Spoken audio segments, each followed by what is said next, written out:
All right, what's going on, everybody? Welcome to Game Script Podcast, episode 3. We back in the building.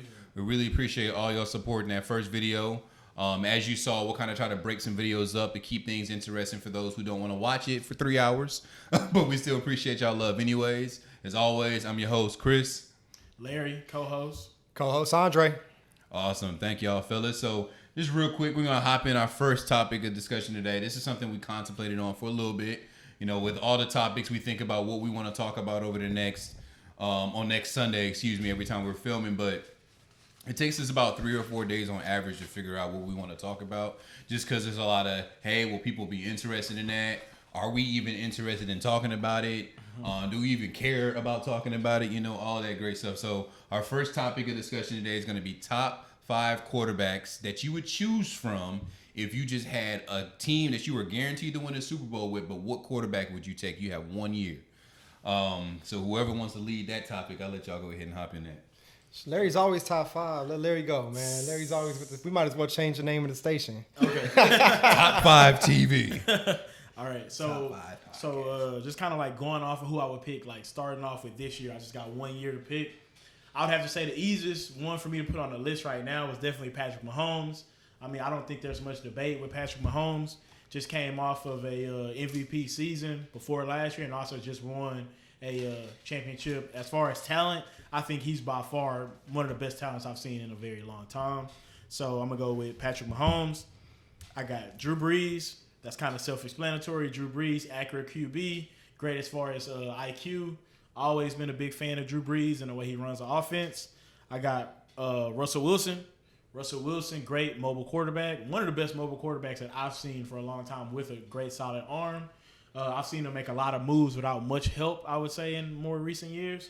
Gonna go with Aaron Rodgers. Aaron Rodgers, my favorite quarterback. Anybody that knows me, Aaron Rodgers is my favorite quarterback all time.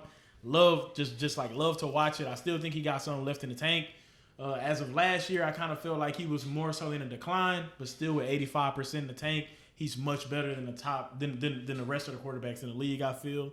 And then of course you got to go with the GOAT, Tom Brady. Definitely still think Tom Brady can lead a team to a championship.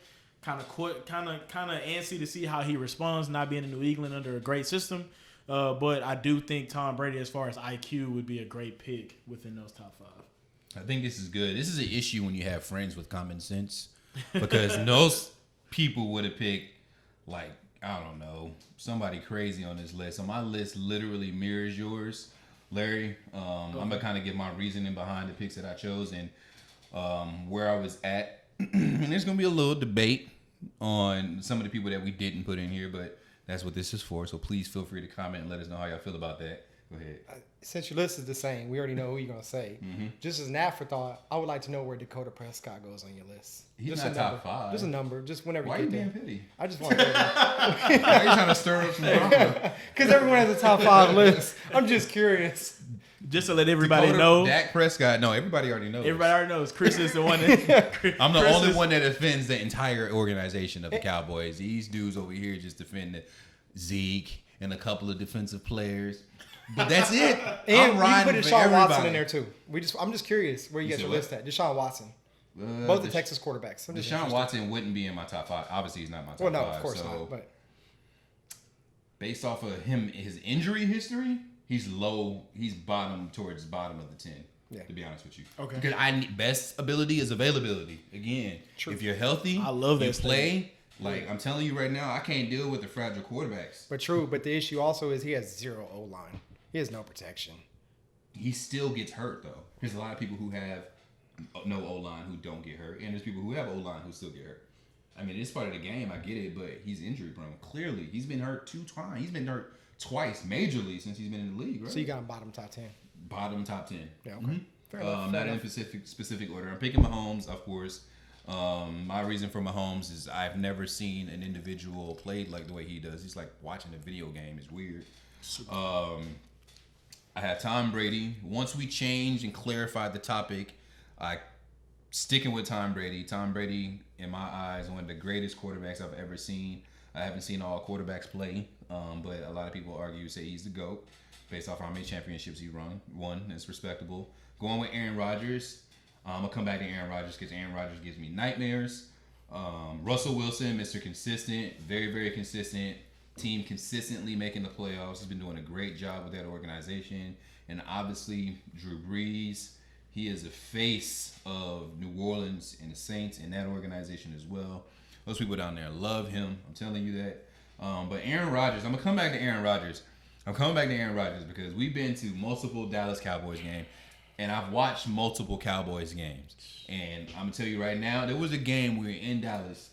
I was talking shit. I was talking shit. We were winning. We won the game. We were done. It was over. We had the ball. There was then some random dude. He had an Eagles jersey on. I'm like, why are you even here right now? Right? He had an Eagles jersey on. It said weird. It was really random, and he wasn't even sitting down. I was like, hey, bro, go home. So he was like, oh, don't give Aaron Rodgers 1 minute left on the clock. You're about to see what happens. I said, hey, shut your ass up. Yeah, I was high. I was like, hey, I'm not trying to hear that, right? So the next minute was in slow motion, right? Aaron Rodgers, y'all know the play, came down, threw the fade to the corner. Who did he throw it to? Devontae Adams? Or did he throw it to Randall Cobb? It was Adams. It was Adams? He threw the fade to Adams in the corner, left post. Like, I think he ran a post, actually. Missed it and just said, I'm going to do that again. Just the amount of disrespect to do the exact same play. Yeah. And then he hit it and then won. And we walked out of the stadium hot.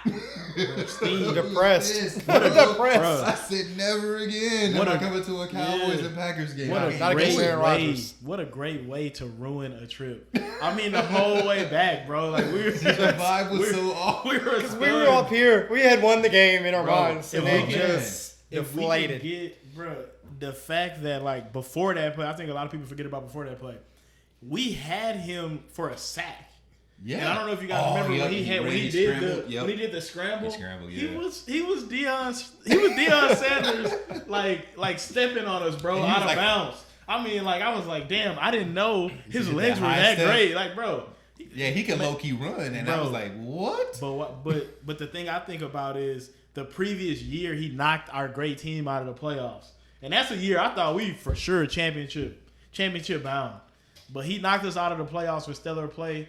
And it's so crazy. People always judge me when I tell them Aaron Rodgers is my favorite quarterback, arguably my favorite player, because he burns the Cowboys all the time, bro. But I don't know, man. That's the only non-Cowboy jersey that I have. Respect for respect, dude. You know, for sure. We are seeing some kind of decline from him recently, though. I definitely would agree. Because he was kind of Jordan-esque for a while as far as his position, but now I'm starting to see little cracks in the foundation of like what's going on right now. Yeah. Another interesting thing is with that Jalen Hurts pick. I was surprised by the green. I mean, he needs more weapons to throw the ball to, so that was kind of surprising to me as well.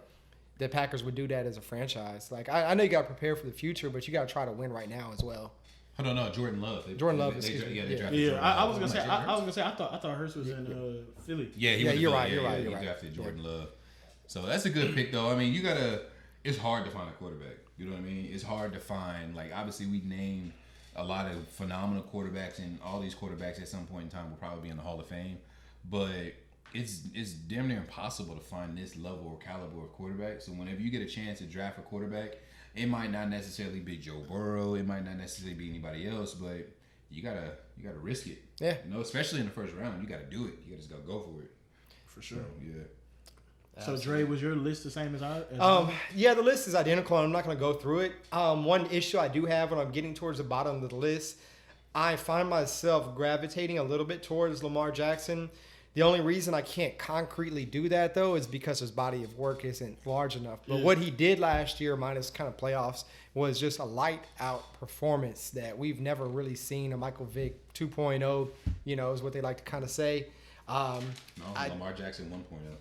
Hey, he played better than Vic. Yeah, Lamar just balled out. But I'm not going to put him in top 5 yet because he doesn't deserve to be in that range. I wouldn't trust him with a franchise like I do. These other people are well established, essentially. Patrick Mahomes being the newest. Talking about that, since it's the same, man, what do you think Tom Brady's going to do over there in Tampa since he has that new franchise?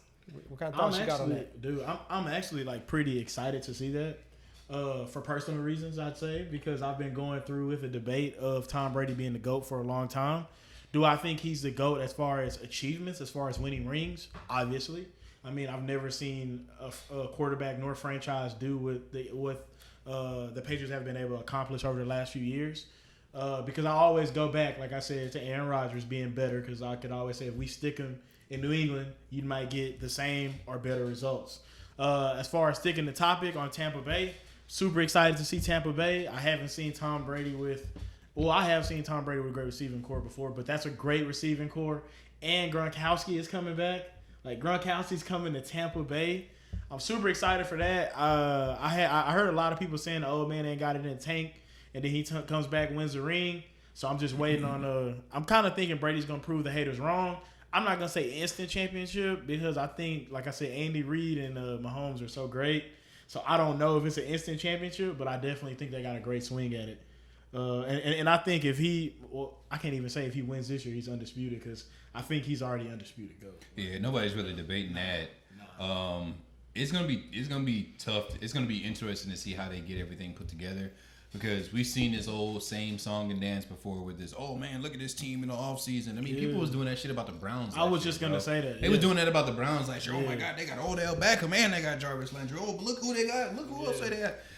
But I'm just gonna wait and see how it plays out. I'm glad they signed Rob Gronkowski, but he's looking real frail these days, real fragile. So he's not looking healthy. As far as Gronk is an addition to the team. He definitely boosts them. Now, they don't need that much of a boost. Let's look at the weapons they have. Okay. We're talking about O.J. Howard, who's a top 5 tight end, Mike Evans, Chris Godwin. That receiving core is insane. Now you're throwing Gronk in the mix. Godwin on my fantasy last Bro, year. he scored you how many points? Won some games for you, I'm sure. I won now you're adding Gronk, who has got injuries in the past, but the Patriots really abused him. They have so many weapons on their offense. He doesn't need to be there in every down. And him and Tom Brady have that connection. Great chemistry. That is just, the chemistry is out of this world. They were a 7-9 team, 7-9-1 or something like that. Don't quote me on that, but along that range this last year, where the quarterback that had 30 turnovers, 30 interceptions. Tom Brady will not have 30 interceptions. In the draft, they addressed their O-line. They went ahead and got an offensive tackle in the first round. I'm seeing this team, I'm talking about probably 12-4, bro. I'm seeing like a 12-4 football team ahead of me. I'm definitely a playoff team. Yeah, I know. In the NFC? In the NFC, 12-4? This is a 12-4 team right here. And I might give you 11-5, but I'm feeling pretty confident about this. 11-5, possibly.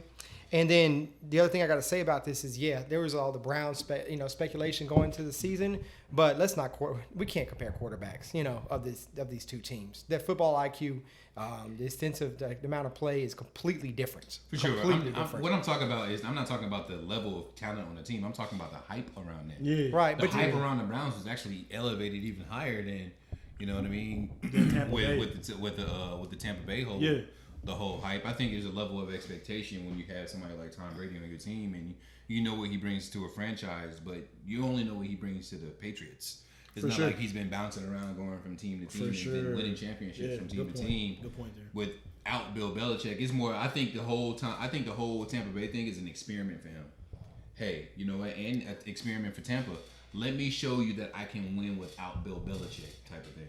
And because of that, I think that's part of the reason they're going to be so successful, because Tom Brady is one of those Jordan-driven, winners. And I think he's going to make it a point to, no matter what, they need to win this year.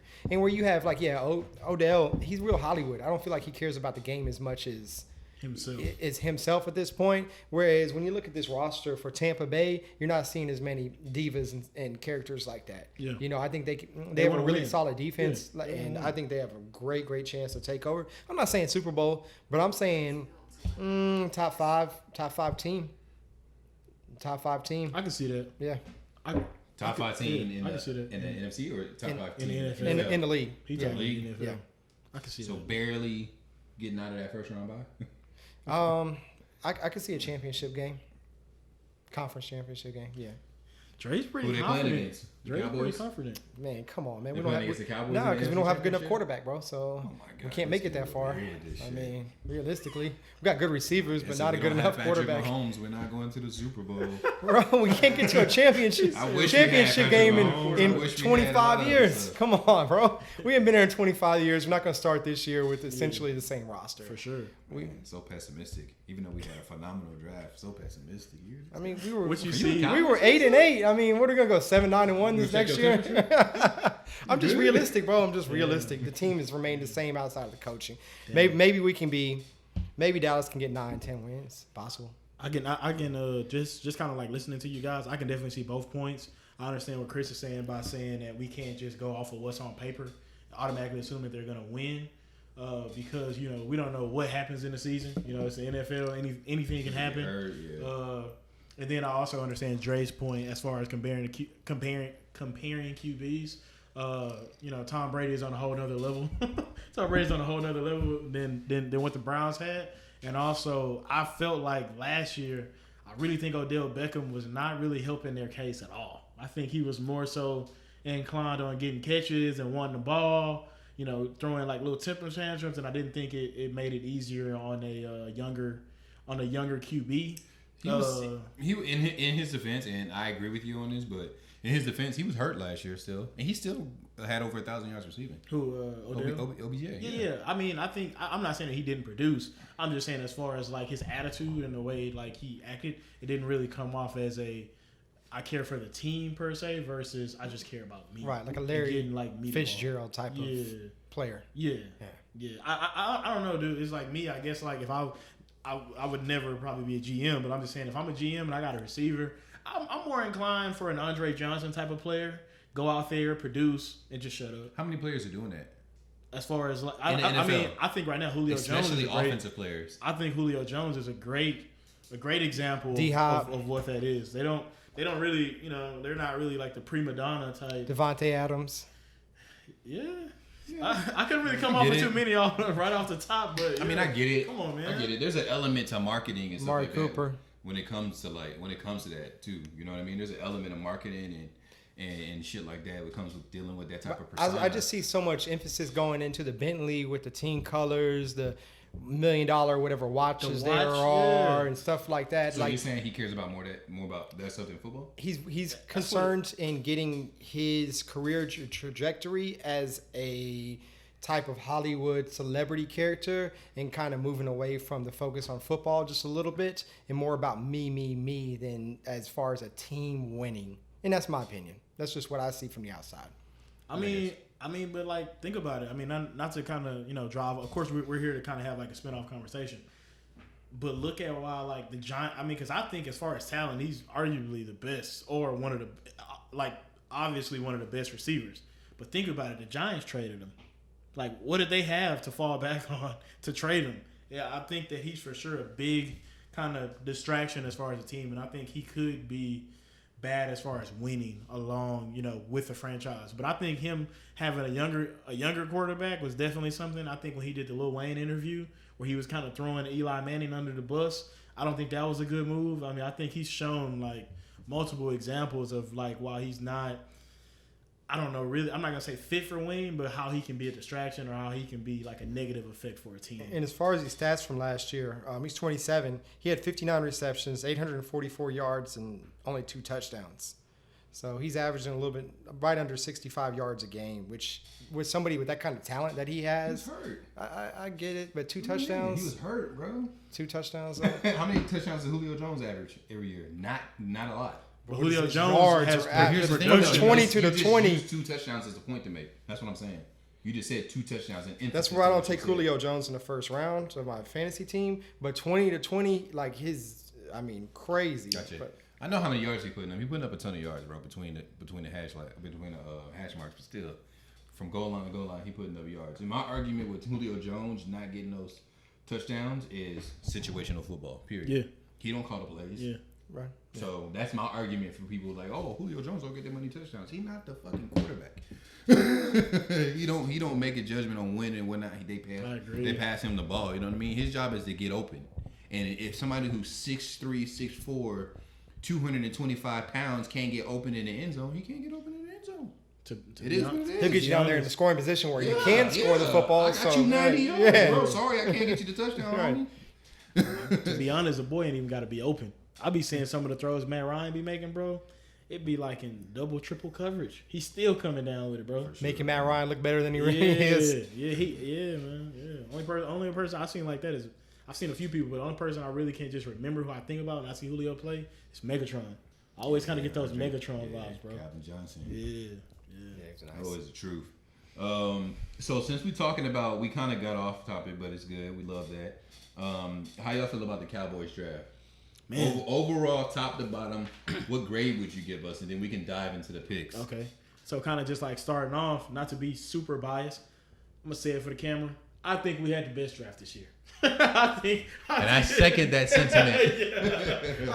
I second that sentiment. Yeah, man. I had some wishes going into the draft. My initial biggest wish wasn't fulfilled. It was a little bit of a fantasy. After watching the draft and being highly skeptical going into it, give them an A. Trying to be objective, even though I'm a fan of the Cowboys. I always keep it 100, realistic. You know, football. Sure.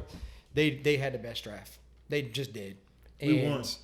I really can't believe the amount of talent they got to add to the roster on both sides of the football. Just so I could be petty, as you were being earlier, and being dramatic, what was your wish coming into the draft? I already know. What was your wish coming into the draft, Dre? We're going to talk about a quarterback. Talk about this, bro. We're going to talk about a quarterback. The amount of slander and disrespect that Dak Prescott gets from these two is outrageous. It actually is more from you lately than it had you, Dre, lately than anybody else. I'm very passionate about this subject. I would say it is slander. It's crazy. This. I'm gonna say they treat him as a second-class citizen. He's just a horrible quarterback. When we went to Dallas, for I think this was Dak's second year, right? So that's the game I didn't go to, right? No. What's that? Because then y'all go to a Jags game? No. That was the same year. Y'all went. We went to one. You went. We were on. We were like downtown Dallas. Gotcha. I planted a seed. At this point, Dak was still doing pretty semi-good. I was like, bro, I don't think. No. Second year. His second year, not the first year. Oh, okay, got you. Not the first year. The second year he was in the league, I kind of said to Chris, and I remember this was Deshaun Watson's rookie year, and I was like, bro, I think Watson is better. I do not think Dak is that good. I don't think Dak is that good, right? I remember saying that. Based on the first year, they had the highest play action. I felt like that he had a lot of weapons that he was using, but he was an upgrade from what we were seeing from Tony Romo at that particular time. And I remember Chris just like went off on me. He was like, "No way, bro. Dak Prescott is way better than Deshaun Watson. They're not in the same league. Did you see what Dak Prescott just did?" And then slowly but surely, bro, Dak to me has just been on like a downhill decline from then.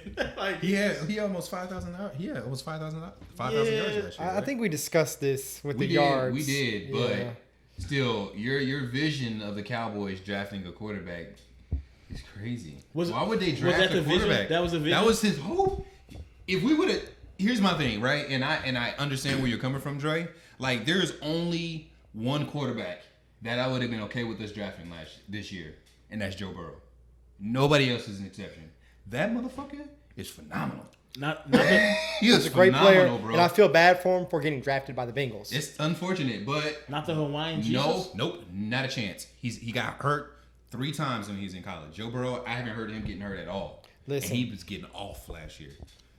Listen, he said the Hawaiian Jesus. Dak would still be there, but we are taking Tua. If we had the opportunity to him. Some of the mock drafts, and if the experts, they had Tua going 6, 9, 16. At that point, because they had the 17th draft pick, I was, by all means, trade up, pick up Tua, the possible future of the franchise that can bring them to the promised land, because Dak Prescott is just not a winner enough to do that. He just doesn't have enough raw talent. Great player. He saw a ceiling. That's the reason he was a 4th-round pick. He's barely a top 10 quarterback in the NFL. Barely. If that. Dallas will not win a championship. They're not going to win. They're not going to make it to Super Bowl with Dakota Prescott. If they pay him that much money, that's too much money, not enough skill, not enough return, and Dallas won't be successful as far as that contract goes. Even with the addition of CD, Gallup's a quality receiver. He does his role. Amari Cooper is a really good receiver if he can show up on away games. Ezekiel Elliott's a top 5 running back. The offensive line's not exactly what it used to be, but it's definitely better than average. And if he'll show you this year, he's not gonna win. And at that point, you got to come to the realization, okay, we can't afford to pay you $40 million a year. When the highest quarterback's getting paid, what? Was Russell getting 35? So here's I don't know contract off the top. But Dallas offered him 33. Yeah. So you're tied for the second highest quarterback, I believe, with Aaron Rodgers. If you would have accepted the Dallas's trade, or even if you were reasonable, but $40 million minus Patrick Mahomes should get that, but not Dak Prescott. Patrick Mahomes probably get more than that. Maybe we'll see. Dude, it'll be a surprise if he. It won't be a surprise if he does. Watch this, dude. My thing on Patrick Mahomes: give Patrick Mahomes a slip. Tell him to put a number, and you give him that number, bro. To be Patrick completely Mahomes honest with you, if I'm Patrick Mahomes, I'm asking for 30, 35, and asking for some equity. That's really how you're gonna get some bread. I want some equity. I need some ownership in this franchise. As crazy as that sounds, get a boy what he wants. It wouldn't be. That's tough. You're talking about residual for life. That's really a tough. Hey, I just won you a Super Bowl. Give me equity. Yeah, I hear what you're saying. All right, cool. I'm gonna win you another Super Bowl. Give me some equity. All right. This is what I'm gonna drop for you. We're gonna give you 5. Give me 5 rings, and we're gonna give you equity after that. You know what I mean? How much money are you making off that 5 rings? You're gonna make a lot of money. But at that point, you can give him some equity. You can afford to pay him that. But what happens? What happens if he has a career in like a Bo Jackson injury, and you just gave him equity in your organization? That'd be tough to. Hey, that's the risk you take, though. But you know what? Talking about him, I would take Deshaun Watson honestly on Dallas Cowboys roster and have a better chance of winning. Shit, who wouldn't? You know what I mean? Yeah, who wouldn't? So we're going back to Dak, and my argument with your statement on, hey, let's draft a quarterback, let's draft Tua. Whoever else outside of Joe Burrow to replace Dak Prescott. First off, if we just go with just saying Tua, right? Tua, again, injury prone. Dak Prescott hasn't missed a single game since he's been in the league. He hasn't missed one game. Again, like we say always, what, Larry? Best ability is your availability. He ain't been hurt once. He hasn't missed a single game. That's phenomenal, and a lot of quarterbacks can't say that. Is phenomenal, and he's healthy to lose in the playoffs or not make the playoffs every single time. Every single game, every single situation is all on him, right? Because they plan. They're like, okay, Zeke is dangerous. We stack the box. We're going to make you beat us with your arm. You can't do it. Game plan easy. I wish I could be the defensive coordinator against Dallas Cowboys. Fortunately, hopefully the playbook is going to change with the coaching change, with McCarthy, defensive coaches changing, everything like that. But there's a great reason that we should have possibly picked a different quarterback. We're going to find out after this year. Okay, so we need to win now, right? So you got Zeke, who probably has maybe a good 3 years left in him of high-quality running back. Mm-hmm. And that's a stretch, because to be honest with you, you probably got more like 2 good years in him to give us over. He got paid too much, and now to give us some very, very, very good mileage, 25, 30 touches a game type mileage, right? You got an O-line who's deteriorating as we speak. Our number 1 offensive lineman, arguably, Travis Frederick, just retired, right? You got Amari Cooper, who is a great wide receiver. Again, like you mentioned, he does not show up on away games, and again, he's fragile as well, right? We have a defense that's been playing below average last year. You have to win now. If we draft a quarterback, we're going to have to wait another couple years. And then if we wait another couple years, Zeke is on a decline. You got these offensive linemen who won't be there no more. Tyron Smith been deteriorating at the knees for the last 2 or 3 years. That's what I'm saying. Like, I get it, but it's not rational because we're still not going to win. They're not going to win even with. So why not go with your best bet? So the issue. So what the thing is you're taking that quarterback, you're putting him on the bench for this year, right? And he's going to soak up games, just like Mahomes did over there. Just like Green Bay does with theirs. Just listen, give me a moment. Because at the end of the season, you have to release Dakota Prescott. You can't give him $40 million. So then you have somewhere to step into those shoes and lead your organization for the next 5 to 10 years. Please name somebody else besides Patrick Mahomes. That is a horrible example.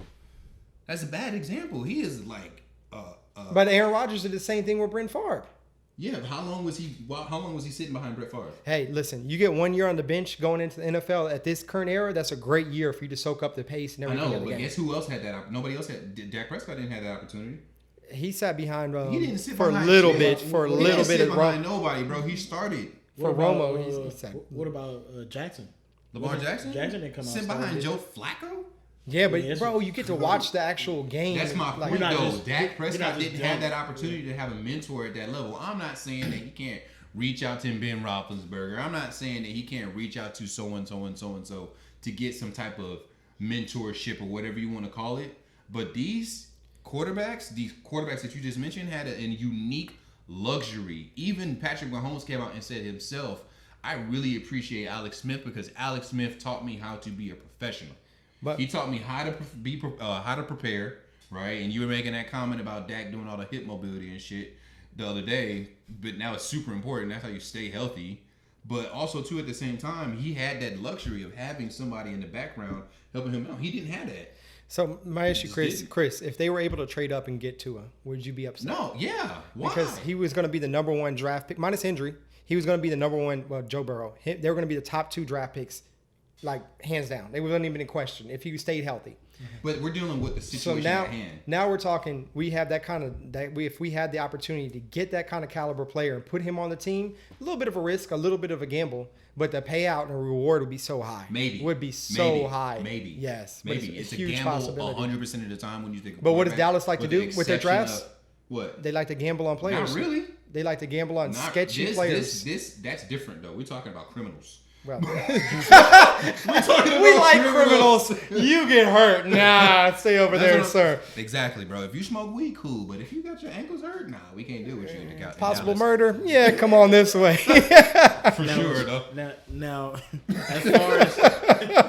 as far as like actually getting back to what we do have, what's some of you guys? Who are you guys pretty much excited about, or like what's your take on the picks that we did get?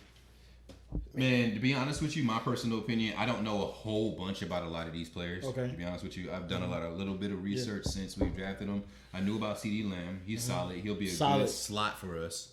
He'll definitely be a good slot. Yeah, I mean, Trayvon Diggs, I didn't know a whole bunch about him. I know he's from Alabama, obviously. He's the cornerback, but I don't know a whole bunch about him. Behind him being, who Diggs' brother from. Stop falling Diggs and the Vikings. Yeah. So I don't know. I'll let y'all take on that. Everyone started texting me when the Dallas Cowboys drafted CD Lamb. And these are non-Cowboy fans. You know how passionate non-Cowboy fans are. Fans, huh? Man, these people here, and they said, great draft pick. Man, y'all really came up. Dang, I wish we got him. And I was just so surprised. Like, that never happens. Like, people that aren't fans of the Cowboys. So I'm really happy. He went to Foster High School, which is local to here. And, I mean, he was a top 2 receiver coming out of the draft, him and Henry Ruggs III. And the fact that he dropped as a 3rd receiver to us at the 17th pick was just amazing. So it couldn't got better than that. There's a lot of reports about Trevon Diggs. We had a 1% chance to get him at our position, which makes it pretty exciting. Some of the scouts had him like going 47th.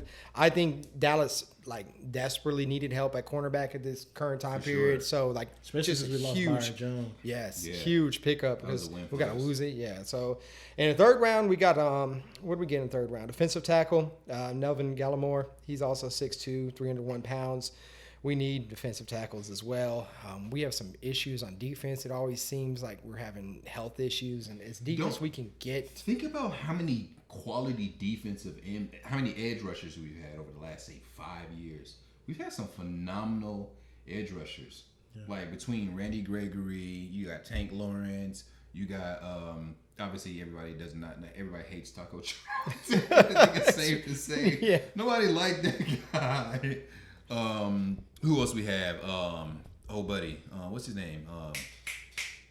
He got suspended or he quit because he wanted to. Started smoking all the time. Damn, why am I blinking right now? Dang, now you're making me forget. Oh my god. Sorry. Hey, he should be able to come back to football now. Of course. Yeah. Of course. Bring him back. I'm mad we lost Irving? Irving. Yeah, Yeah, David Irving. I'm mad we lost Robert Quinn. I'm so upset about that. Yeah, that He was a our loss. best player last year on defense outside of Jalen Smith and Van Der Esch before he got hurt. Van Der Esch, I'm super excited to see him come back I love this year. that, man. I need Van Der Esch is good, jersey. bro. I feel like he's all over the field at Man, once. He's kind of like that is. Palomalu type of. I would arguably say he has the best run defense by far. He and did. the best. I've only He seen did a good couple against of that guy people. from the Saints. I've seen a couple of people tackle open field. He's definitely good. in the top 5 He's tackles in the open field. You know who else can tackle in the open field? Who's that? Tyrann Mathieu. I've never seen nothing like it. Honey Badger. Oh my god. And for his size too. And for his size. Oh my yeah, goodness, bro. just He was gritty. tackling Zeke all over the fucking Just open field. gritty. We played them a couple years ago. When he was a free agent, I wanted him so badly. Man, it was It crazy. just Yeah. so badly. Yeah, now speaking of Van Der Esch, can we start like actually being real and benching our legends? I mean our legends and letting like our upcoming players play. You talking about Sean Lee? I'm talking about Sean Lee. But he's Sean, not starting though. Yeah. Then he moved to outside linebacker, didn't he? Because he was We playing kinda- middle and Van Der Esch was playing middle. From what I was saying, we're kind of taking him in and out. Yeah. Like he gets a few. He gets a few. Yeah, he reps. gets less reps. And, Well, I he think can't it's still survive helpless. physically being in every play. We know if he tries to play every play, he's not going to even make it. So Yeah. I think he's more of like a team captain, leader type anything than anything else at this He point. does. Probably. I will say Team from energy. Yeah. I will say from what I've seen, he does great as far as like on the sidelines. Like he's a great mentor for him. But I feel like we made a horrible decision bringing. And I mean he did okay, but I feel like we made a horrible decision bringing back Witten when I feel like Blake Jarwin could have kind of developed a better chemistry with that. Because now Blake Jarwin is going to be our starting tight end. Yeah. But He's gonna get off next year, dude. Huh? He's gonna get off He's gonna- next year. you think so? He's gonna get off. I hope so. for sure. I'm picking him up on my fantasy. People won't sleep. I Yeah. think he'll be top 5 tight ends next year. Almost guarantee it. He'll have at least 800 yards. At least. He'll be lower tier top 5, probably. So he'll be 4 or 5. Yeah. Top He's still top 5, five, 6. though. Yeah, somewhere in there. You're like, said I don't know. There's some, He'll be lower tier top 5. yeah, like. Well, you So know, you I talk saw top him- 5. You know, No, I for want to make yeah, sure you're yeah, not. Yeah. Yeah. Absolutely. I think he'll do good, man. He's He not had a lot Kelsey or nothing like that. Not at all. Nah. Nobody's Kelsey. He's not Kittle. Nah. Nobody's Kelsey or Kittle. They in their own league by themselves. Like It's a just little them bracket. two, and then there's everybody else. Yeah. For sure. I don't know, man. Howard and Brady this year might be nice. OJ Howard. How many yards did he have last year? I'm not sure. Let me look this up because OJ Howard. How many yards? It's a big improvement from Winston to Brady accuracy. Oh, for sure. 100%. For sure. That's like dumping your ugly ex and finding a beautiful new girlfriend. Jesus. Goodbye. Was she ugly on the inside and outside, or what? Jeez. Yeah, for sure. Throwing 30 interceptions, she was ugly on both sides. Wasn't he hurt last year though? Oh, OJ Winston. Howard. Oh, Because he only had 459 yards, bro. I ain't sold on that. How many touchdowns? One. Just one? Really? had to. He had to be hurt then. Yeah, He had to. I think he was Has hurt, to to be be honest injured. with you. Yeah, absolutely. Hey, who'd you like from the draft? To be honest, man, easy for me. My top one was kind of CD Lamb, man. I mean, he was first round, but I think that gives us more options as far as like receiving. I think that we need great route runners. I seen tape and he looked like he was great as far as route running, and I think that kind of goes along with that because he's not gonna make that deep throw. So if you got somebody that's like a deep like threat, I don't think that's gonna mesh too well with the way he plays. So I was real excited for that. I texted a few of my Eagles fans, Brandon, and they were kind of nervous about that because we got to see him a few games. Shout out to Brandon. Yeah, because we got to see him a few games. So I'm really excited to see that. It kind of gives me those same vibes when Cooper came. I was like, I think he's a great fit with Dak, and I think Dak does great with players like that. So I was real excited when we made that pickup. I'm happy that we got a cornerback. I feel like our secondary did a great job as far as like we've been good on defense, but we don't really get many takeaways. I feel like we need to get, as long as I've been a Cowboys fan, we have not been good as far as takeaways. Mm-mm. We only, we're kind of like we get you 3 and out. It's crazy. Yeah, right? we're 3 and out, but we Can't don't get intercept the we ball don't get for many shit. turnovers, Yeah. bro. I'm like, damn, man, like what's going on? But that was kind of like some of the top things that I seen from the draft. I'm not gonna sit here and say I was only interested in Dallas. I did see some other picks that I was interested in, like trying to see where Burrow and where the Hawaiian Jesus was gonna go. Stop referring to him as he's a Hawaiian Hawaiian Jesus. Jesus, bro. He just steps in and he's great. He's Samoan for starters. Oh, I'm sorry, Samoan Jesus, Hawaiian Jesus. I don't know. And then on the really, man, who I was really like happy to see get picked up, man, was Jalen Hurts. Even though he's going to the enemy, even though he's going to Philly, I was definitely happy he got a spot. I've always liked him as a player from watching him, especially at Alabama. I was really impressed. If that doesn't send a message to players who are constantly getting hurt, like your time is limited. Like Carson Wentz, they paid that man the truck, and Jalen Hurts is about to locked come in and up, suit yeah. up. That's like they banking on. No, Carson Wentz got hurt last year. Yeah. Towards the end of the season. What was his injury? Was it back again? You can look it up. But that's my issue. That back injury does not go away. With these contracts, it's like Jared Goff got paid way too much money. Then you put your organization in that hole. It's crazy. And I get that, and that was one of my points with. I had a boy, since we give him a shout out to Blake, because we had a nice little debate about this the other day. Kind of the point about paying quarterbacks or paying any athlete in general X, Y, and Z amount of dollars. It's not about what you should get paid. It's about what they will pay. That just is what it is, right? Every sport, every player ever. I think baseball is probably by far the worst because they get longer contracts and way more money, right? Yeah, I'm seeing $250 million contracts for 10 years and shit like that. Yeah, but with the baseball, you have a lot more games. Your injury proneness is... And your life expectancy of that contract is slim to none. Yeah, but they're making so much money in baseball. It's crazy. You have like 150 games a year with all those tickets, and it's like you're standing around. If you're an outfielder, you're standing there for 2 hours. So I get it. Yeah, but those high volume players are the players who get paid the most, Right, yeah, right? that's what Like they the get. Bryce Harpers who got to swing the bat a lot and shit like that. But back to football, like we were saying.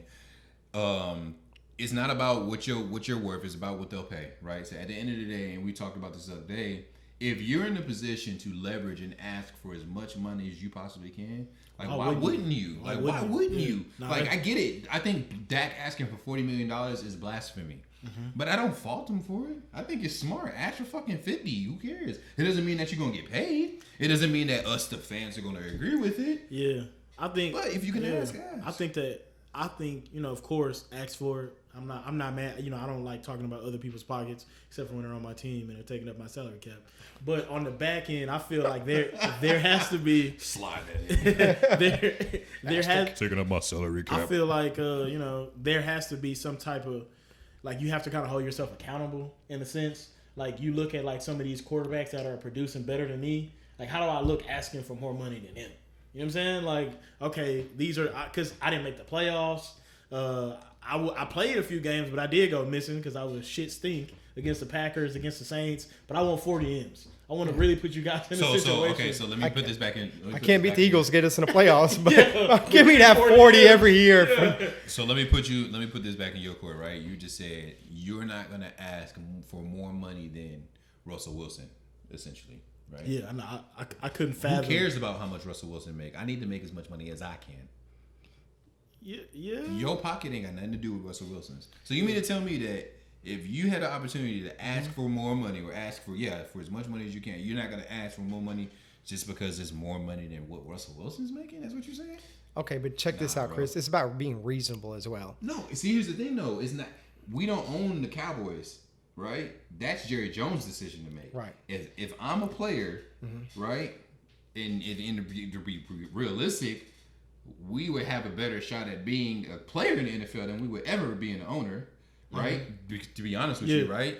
Niggas just came down with some crazy talent over the next couple of days. I mean, hold on. I got a degree in sports management. I mean, Maybe you could be an owner. Possibly. Okay, cool, Possibly. But not GM, me, bro. I not have a an degree in owner. sports management. But- I have a degree in something completely different. Well, but the thing is okay. So just think about this though. Yeah, you want to ask for as much money as possible, right? Common sense. I agree with you in that.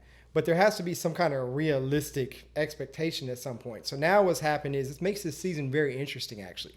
Because Dallas said, essentially, no, we don't think you're worth that, right? We're not going to sign you up on this contract when they pay everybody else. But what we're going to do is we'll franchise you. You're going to get paid pretty much $31.5 million this year. We're offering you 33. If you would negotiate a little bit better and said, hey, I'll meet you in the middle somewhere, maybe around Russell Wilson money, I think Dallas would agree to that, actually. Now the pressure gets put on to Dak Prescott. He has to ball out this year and win. He can't just have good stats. He has to actually win. Because if he doesn't win, Dallas is still not going to offer him $40 million. So now you got to go out to the free agent marketplace. No other team is going to give you $40 million either. If they're smart, they shouldn't give you $40 million. So at that point, Dallas can sit still on their $33 million, because that's essentially kind of what he's worth. He might get 35. I wouldn't be mad at him for getting 35. It is what it is. Yeah. But 40 is just not realistic. No.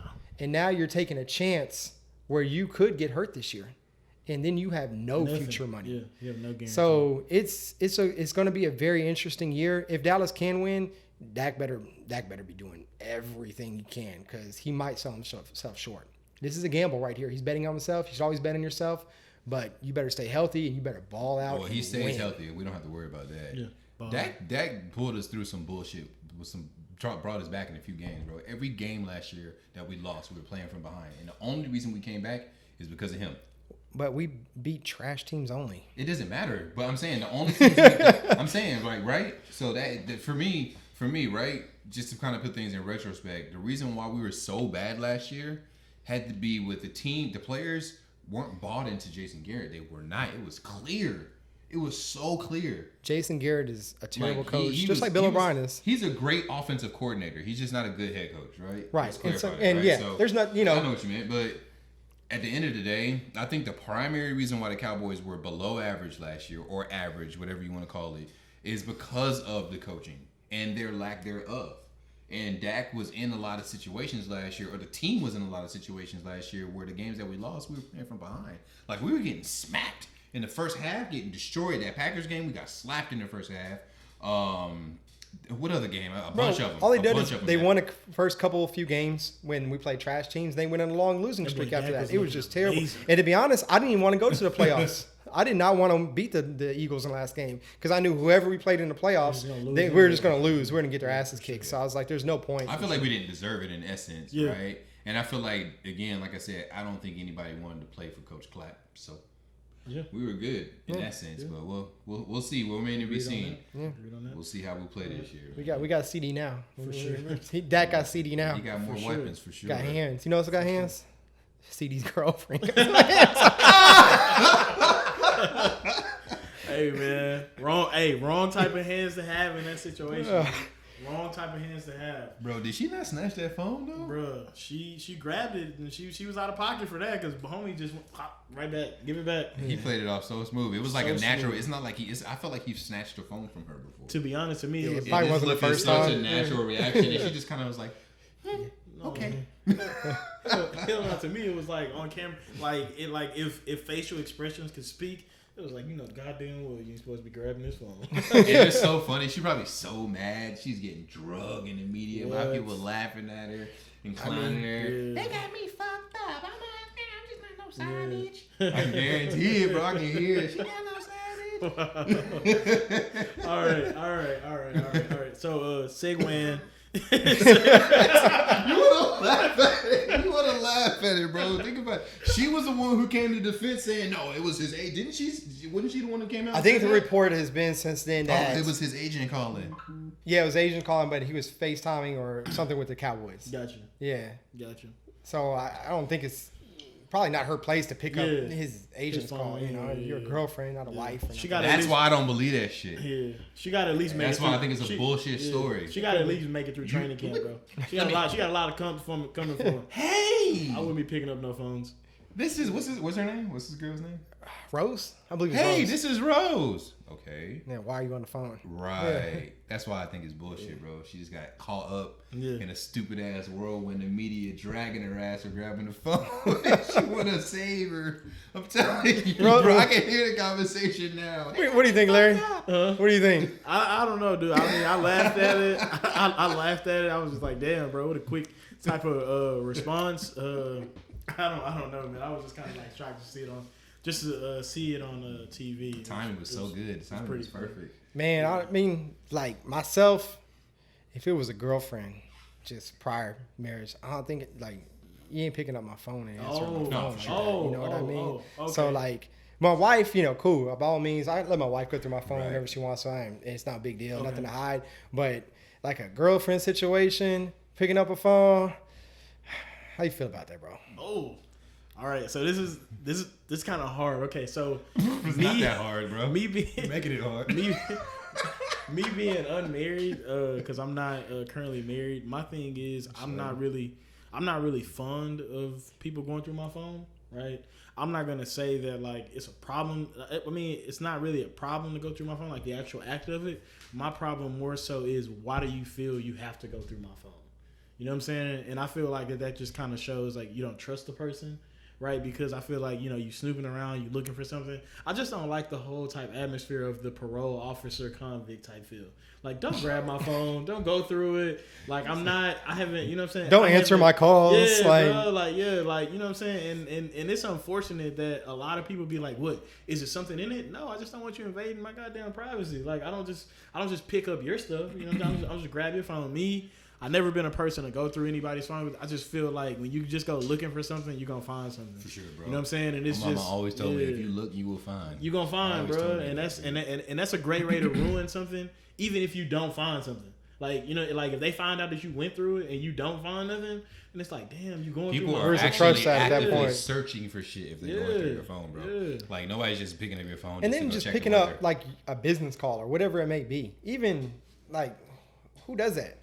Nah. Like that's not cool. Like Yeah. not at all. I mean, it is what it is. I don't really care about the phone thing again. Being married, it is what it is now. But I feel like there's always a little bit of a stigma, and there's like a lot of pressure for people to agree with that, right? I don't care, again, like I said, because I don't have shit to hide, but I feel like there's an unnecessary amount of pressure for people to be like, well, okay, well, I guess you can just go through my stuff. Like, some people just really private. They just don't want nobody going through this shit. Like, it just is what it is. Like, there's just some people that are just like that. It doesn't mean just because they're like that doesn't mean they got to be sneaky or they're like a sneaky person or they're untrustworthy. No, some people just don't like people going through their shit. It just is what it is. Like, right? And so, like, for me, I don't have social media. Like, that's my own personal preference, right? Some people got every goddamn thing. Facebook, Snapchat, Instagram, every fucking thing, right? And that's just what they do, right? But, yeah, it is what it is. That's a tough one. And it's like a privacy thing. Like even though I have on social some media, people all my don't care. shit's on private because I just don't like everything to be out there. You're right, like, right, why does it right. all need to be out there? to be Not out there. everybody feels that way. It's just a character. That's just me. That's how I'm built personality wise. So For sure. yeah. And I'm attached to my phone, bro. I work on my phone. Yeah, like, exactly. I'm dealing with my employees, sending Everything. emails, stuff like that, constantly on my phone, right? And so most of the time, if I'm not on my phone on YouTube, bro, I'm on my phone doing some type of work, Right. Yeah. right? Without texting you fools arguing about who's better, Jordan or Exactly. My biggest my biggest thing, and they probably won't see it as much seeing that they're not in a dating atmosphere right now, is that I think a lot of the times one of the things that I dislike about it is that a lot of it comes from previous situations. You know what I'm saying? Like, I don't don't charge me up going through my phone or going through anything based off of previous situations I have nothing to do with. Yeah. I haven't showed you that this is something that, you know what I'm saying? Like, give me, like, I feel Give me like, the benefit of the doubt. give me the benefit of the doubt. Give me my rights. Like, you know what I'm saying? I feel like you can compare it to the government. I'm not a convicted felon. I can still carry arms. I can still vote. Do not take these rights away from me when I've done absolutely nothing. Right, for So that's, that's kind of just my thing. If I haven't given you a reason to do that, I'm not really a fan of it. But I mean, at the same time, it's nothing to hide. But I just feel like, you kind of being paranoid, or you just don't really trust people. Not healthy. That's kind of toxic. That's not healthy at all. Yeah. Bro. So That's not healthy for at sure. all. Unfortunately, just sometimes situations like that, bro, you just got to deal with the repercussions of another man's actions. Exactly. It just is what it is, bro. It is what it is. Yeah. Shit's unfortunate, but it is. So we're talking about that, like as relationships as in a whole. I know, like right now you're dating, like so we all kind of feel the same way about the phone situation. Okay. So right here, you see my household. Y'all come over his household. Just out of curiosity, like, what do you feel like? Do you feel like it's the same, like you're as far as gender wise when you're in a relationship or something like that nature that I am, or is it a little bit different? As far as like the same situation that you have right here. Yeah. Okay, so kind of Same dynamic. Yeah. Kind of speak on your insight as far as the gender roles. Like as far as like I'm here, like I could go through my wife's phone, she wouldn't care. She can go through mine. We don't, but it just is what it is. But as far as like us, I know in our relationships, like we both work and everything. We both bring something to the table and the whole nine. I see. Like, you know what I mean? Like as far as actually she does like a lot of like more of the kid stuff. She's really involved with the kid stuff. I'm involved with the kid stuff, but she's like passionate about it. You know, whenever the party's coming up, it's passionate. You know, like right now we're having quinceañera. Like it's ridiculous the amount of time and effort is put in there. So like I know some things she's better at that, and then some things I'm better at like keeping on time and schedules and tracks and things like that, like business stuff as far as a family, you know, necessities. But I feel like I see, man, I'm watching TV. I see you. I feel like your generation's a little bit different, possibly, bro. The expectations may be a little bit different. The expectations are super different. Actually, I was just having a conversation. So my ideology on gender roles, I feel like now, since women want to ask for like the whole equal rights thing, I don't think there's necessarily anything you can just come into like, hey, this is how it's going to be. This is what I'm going to do. You know what I'm saying? I feel like you kind of have to make those decisions based on the characteristics of each partner. You know what I'm saying? Like, okay, if I have a woman and she's like more, I would say more adapt to doing these type things, and I'm more inclined on doing this, then that's per se how I would like for it to go, right? Of course, I've been raised with the mindset that a man is a provider, so I would think that I would be more of the provider, and she would be the nurturer, right? So the kind of the same situation that you have.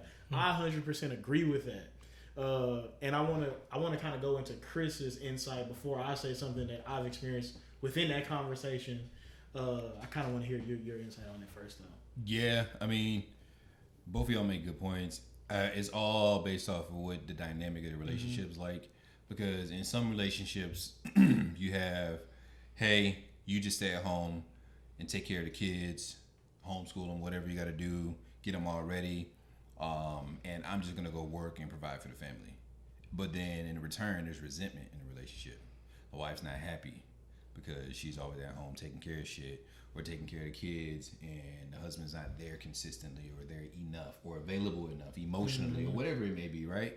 So it's twofold, and then so it's really it's really hypocritical in a sense, because a lot of people, you know, like it that way, and then there's a fair amount of people who like it the other way, where the man is at home and the man is taking care of the kids, right? And then the wife is out working or whatever. And then you have the dynamic that I have at home, where I'm working, my wife's working. We both do the best we can to take care of our son. My wife does a little bit more than I do, obviously, right? It's just how the situation works out, because the way my work and my whole lifestyle is set up, right? And it's fine, right?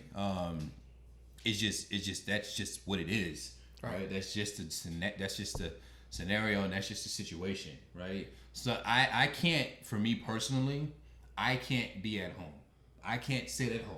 This quarantine shit is driving me crazy. I can't do it.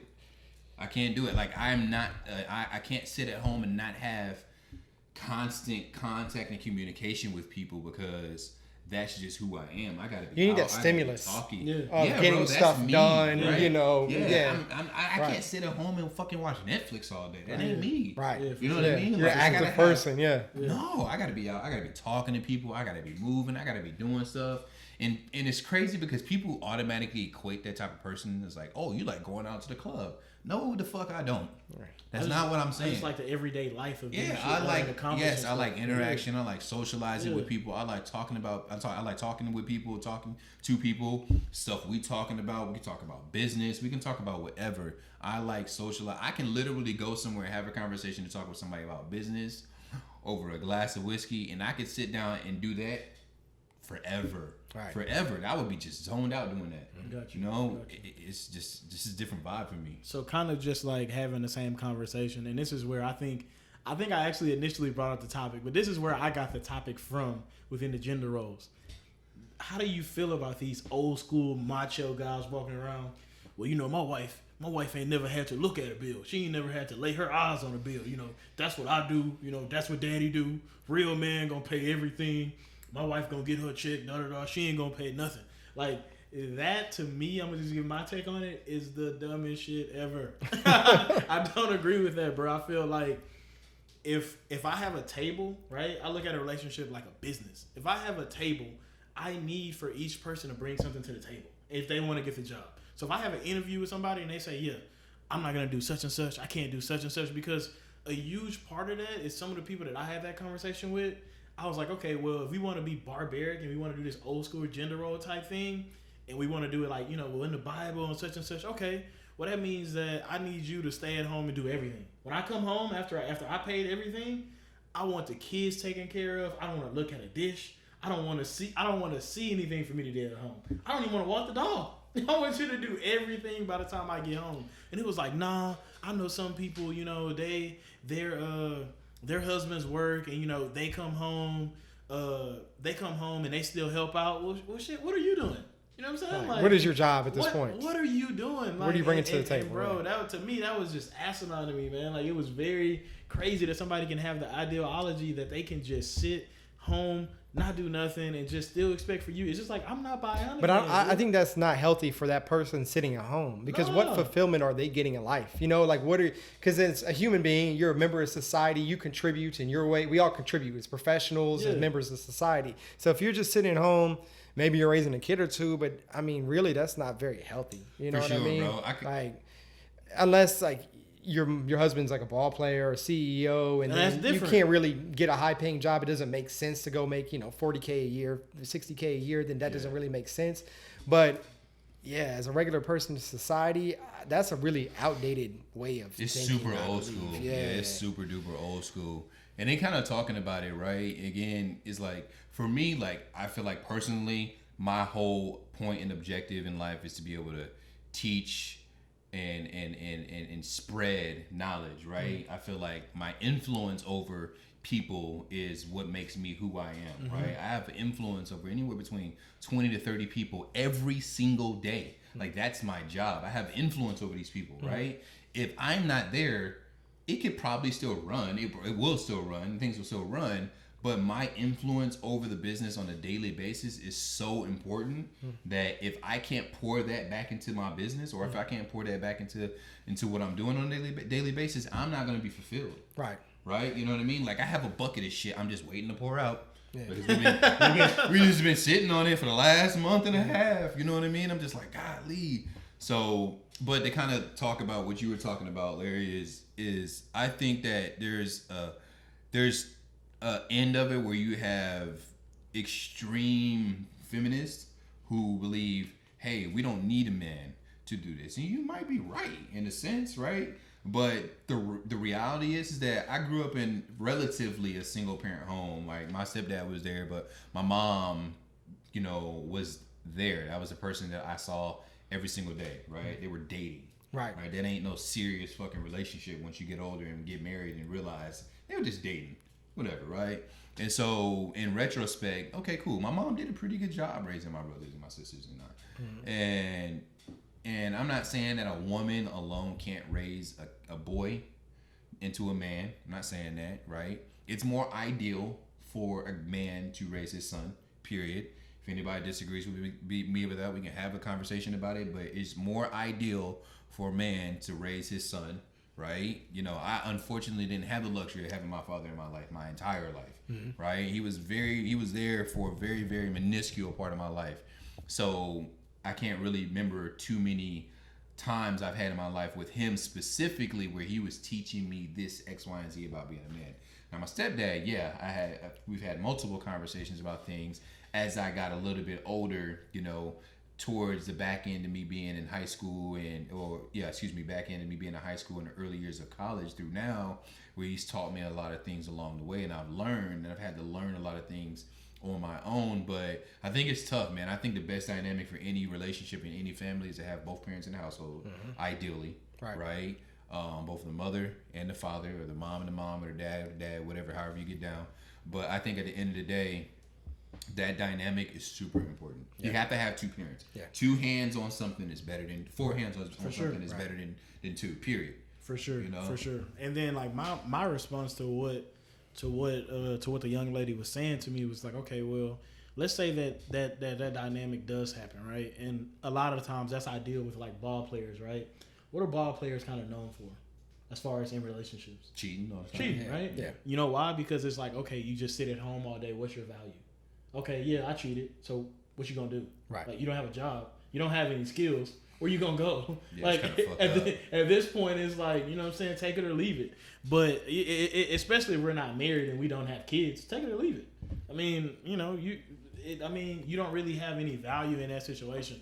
So that's kind of my take on it. I don't believe in it because I feel like a lot of times it can definitely be kind of hypocritical. You want to sit here, but then again, you expect me to help out. In the end, it's like, if you want to stick to that script, let's stick to the script all the way. Let's not half-ass. Like, let's not be impartial to this way and this way based on what's beneficial to you. Everybody got to bring something to the relationship. You know what I'm saying? You got to bring something to the table. And that's why I said, if you ain't doing nothing, you ain't bring nothing to the situation. If I got this person who's going to bring me 40, 50 G's, even if it's 30 G's, dude, I'm taking that every day.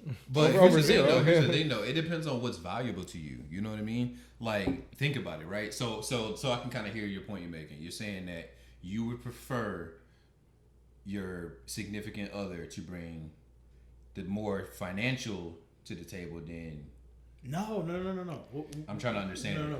What I'm saying is verbatim. What I'm saying is, it's okay to have a situation where, and just kind of to clarify, to where there's a stay-at-home wife, right? Or there's a stay-at-home wife, right? Because a lot of times where that's ideal is, I want you to spend more time with the kids. I want the kids to be taken care of. The household. I want the household to be taken care of, right? Because that's where I see benefit. I don't want a nanny taking care of my kids, and the amount of money, and sometimes in most cases, the amount of money that we are spending alone as far as taking care of the kids outside of us too is more than your salary. So that's a great situation to have a stay-at-home mom. Mm-hmm. But what I'm saying is, nowadays you're running into women now that are saying that I'm gonna be a stay-at-home mom, but I still expect you to take care of some of the at-home like chores or things like that. And I'm saying, okay, well, let's not be impartial to it. Let's stick to the script. If you want to be a stay-at-home mom, be a stay-at-home mom. Don't come to me like, hey, you still got to do such and such. What have you been doing all day? You had While I've been out here working my ass off. You had 8 hours. I'm by no way am I discrediting stay-at-home moms, because that's a job in itself. By all means, thank you. You're making it easier for me to just solely focus on going out and going, to bring the bacon home. Yeah. You know what I'm saying? But when you start making like different things like, oh yeah, but I still need a man to do this and, and I'm not saying just be a total smut to the stay-at-home mom and just mess up stuff and expect for them to pick it up. But I am saying, come on, ladies, like, I see all these memes online. Let's be real here. You know what I'm saying? Like, let's be real here. Everybody has a purpose. Everybody has to bring something to the table. Nobody's getting any free rides. So that's kind of like my thing with the whole gender roles, man. Yeah. There's no. That's why I don't like roles. that dynamic. Because that shit right there, like that. If you have that type of dynamic, it can cause that issue. Yeah. You know what I mean? Like, some people are okay with being stay-at-home moms or stay-at-home dads. Some people are just okay with it, and that's what they want. It's fine. But also, too, at the same time, there has to be a very, very, very, very good understanding between the two that are in a relationship about how things are going to operate and how things are going to roll. And if you don't have that type of understanding, it's going to be very difficult for that relationship to work. It is. Right? Because if you're coming home, and if I'm a husband and my wife is a stay-at-home mom, stay-at-home parent, and my thinking every day is that, hey, when I come home, she better have food made. That's kind of gonna fuck shit up a little bit. You know what I mean? Maybe she's tired of cooking. Maybe she's just tired of cooking for the day, right? You know? Like, get a job. Hey, I got you. I'm different in that sense, man. Maybe she's tired of cooking. Maybe I can go order some food or pick some food up on the way home. Because to be honest with you, dealing with kids is a lot of work. Dealing with kids is a lot of work, bro. Especially when they start moving around and shit and they getting into everything, bro. I catch myself telling my son to stop doing something, the same thing 50 times. Son, I think what he's saying though is like, you either better have some bread already stacked up, and then you can chill out at home. If you got it like that, which is great. I know people like that, which is great for them. Like, they don't have to. They already got it, So they get to stay home with the kids and stuff like that. That's awesome. And the dude still goes to work, but still, both of them are bringing all that to the table. But just don't have the mindset like, That's like I'm not gonna do that's nothing. Like, yeah, like we're gonna sit here like, I'm gonna watch Jordan documentaries all day long, and when you get home from work, you need to cook for me. Yeah. Like, bro, Yeah. what? Have you What guys do you ever- mean? Have you guys ever seen You, Me, and Dupree? Nah. You never seen nobody? I've heard of ever that. seen I've You, heard Me, of and it. I've It's a heard of movie, it. right? It's a movie, right? Yeah, it's a movie with Owen Wilson, dude, and he's just sitting on the couch while they're going to work, and they're coming home like, oh shit, work was a headache, da da da. He's like, oh really? He's on HBO, like just watching TV, bro. That would be frustrating to me. Like, you know what I'm saying? Like, Who is he? He's like, he basically was the best man. And he gets laid off of like his job. Like he gets laid off of a job. And he lived with these people? Yeah, and he goes to live with his best friend, the guy that got married. And then from that point, he just goes through like wrecking everything. You gotta watch it, bro. It's like one of those old school like Will Ferrell type movies. It's Gotcha. just it's funny as hell, dude. Like it's super funny. You definitely gotta watch it. But speaking on the Jordan documentaries, dude, how did you guys feel on episode 1 and 2? Episodes 1 and 2. You want to dig in this first? Or? No, you got it. Man, episode 1. So I was really hyped going into it. Like, Okay. I was really like amped. As we all were. Yeah, Jordan's my goat, Chris's Ain't got nothing to goat, watch. both of our goats. Yeah. I don't know about you over there. How you feeling? Larry's day to day. Yeah. So the thing is a documentary. It's shown the ownership a lot, Okay. the roles they had, and we knew this was the last year they're going to have, right? 10-season documentary. We got to see the first one, see a lot of background on Jordan, how he evolved as a basketball player, where he came from, everything like that. And Pippen. The big thing that I saw is like it Was just that one? reminded me Hold up. the So, first one. That's 2, right? Yeah, Yeah, the one second and 2 is the emergence of Pippen. correct. 2 is the emergence of Pippen. and Just clarifying. how Okay. vital of a role that he had as Yeah. far as the organization and their success that Jordan couldn't do it alone. He could not do it alone. There's no way it's going to happen. And I was just, talking about a best man, a great number 2, Pippen. Yeah. Pippen is that guy. Like, Yeah. it was really insightful. I'm looking forward to seeing the rest of it. Just watching it once again, you're reminded how great Michael Jordan is. was, Like, how one-track mind, I'm going to win no matter what. And if you're not good enough around me, get out of the way. Like, we're going to figure out a way to win. Yeah. And, greatest basketball player of all time. I'm looking forward to the rest of the series. Me too. For sure. Me too. What about you, Chris? I think I want to clarify, since this is something we kind of talked about earlier, is 1 and 2, like first player, second player, right? This isn't like a Kobe and Shaq 1 and 2, right? So for all the people, the idiots out there saying, "Oh, well, Shaq and Kobe were the best duo." First off, Shaq and Kobe weren't 1 and 2; they were literally 2 1s playing together, right? Based off the trajectory of his career and how his career ended, right? 1 and 2 would be a Steph Curry and Klay Thompson, right? Klay Thompson's not a number one. I don't think even know Clay's that. in there. Like Kevin Durant and it's Steph and KD, They're both maybe. number ones. Yeah. So I'm talking about Steph Curry and Klay Thompson, or Steph Curry and Draymond Green. Can I? I I would say Klay Steph Thompson. Curry. No, I would say Draymond, because I think Clay. So Steph and Draymond. Clay's not a 1. I think Clay could be a 1. He's not though. He's not. We're talking about what he actually is. He's not a number 1. He's a number 2 player on the team. Yeah. So would you put him ahead of Pippen? Well, if that. That's what I'm saying. If hold you're up. looking at it like a 1 and 2, Hold up, That's what I'm saying. but then at that point, if you're having that conversation and saying that Clay is a 2, I would have to say at that point He Kobe is. was a 2. no, Klay Thompson is a 2. Yeah, Clay Thompson. But is a how 2. Kobe's career ended, he was clearly not. He was a number- 1. He was a 1, but at that point he served as a 2. Klay Thompson just signed an extension with the Warriors. He ain't going nowhere. He's a number Yeah. 2 for the rest of his career. Yeah, but Like it's established. But what I'm saying is, when people say, okay, well, if they're gonna say that Jordan and Pippen are the best 1 and 2, with the mindset that you're saying now, you would have to put Kobe and Shaq into that conversation, because for their particular how can I say this, trial, Kobe was the 2. But I'm talking about over the course of the careers. Oh, We gotta yeah, look at oh, the yeah. whole Well- career. well, then Kobe, I'm like, talking they made a about. decision. We have to deal with Klay Thompson and Steph Curry at where they're at today Yeah. because their careers aren't ended. Yeah, but- if 5-10 years from now, Klay Thompson breaks off, goes to another team in 5 years, and gets off, then this conversation would be different. So is But I'm Durant talking and about- Westbrook a 1-1? No, that's 1 and 2. Okay. That's a 1-2. But I understand what you're saying, and I agree, because the franchise ultimately made the decision that Kobe was becoming an amazing player, and he's going to be our 1. But you're saying that for all the idiots, you have to exclude when people say that Jordan and Pippen are the best 1 and 2, based on what you're saying, Kobe and Shaq would have to be in that race. Why? Because for their trial, Kobe was the 2. But I'm saying for the whole career. Think about I'm talking about all these players. But Kobe and Shaq didn't play together for their whole career. I know. That's why Kobe was the number 1. Kobe was 1-1. No, but look. I know what you're saying, bro. In that time frame when the Lakers were winning championships, it was 1 and 2. It was really the first 3 years because after that, Kobe was number 1. Of course. Right? Yes. That's the issue. We can't just say during the time of them winning a championship. We're talking about Pippen's entire time with the Bulls. Kobe's entire time with Shaq with the Lakers. Split that bitch in half. Shaq was the number 1 on the first end. Kobe was the number 1 on the second end. Yeah. It's not the same. But Pippen was never a number 1 on the Bulls. Dre, dude, okay, but I get that because Kobe for sure is a 1, no doubt in my mind. I'm talking about when he was with Shaq. Yeah. After that 2002 championship, bro, Shaq took a major decline.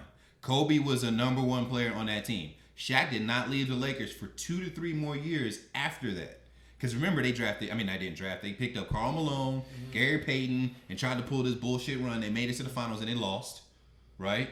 That's what I'm talking about. For 2 to 3 years. Because that's the last year. The year that was Shaq's last year. That was in 2004. Yeah. But 2003 and 2004, Kobe was the number 1 player on that team.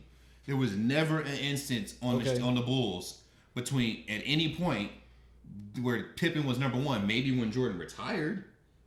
I don't know. But I don't know. Never, ever when they were on the same team. Pippen was never the number 1, and he was cool with giving up that lead dog to Jordan. He didn't have a choice. Pippen's numbers were amazing. Bro, he didn't have a fucking choice. Rebounds, his steals, his defense, But I'm just saying, he never bumped head. They weren't bumping heads. I'm just saying he was a great number 2. Kobe, his number 2, it was, for sure. Crazy. Kobe was an alpha, right? And Kobe is way better than Scottie Pippen too. Of course, that's why. But my only debate with that is because I agree with you 100%.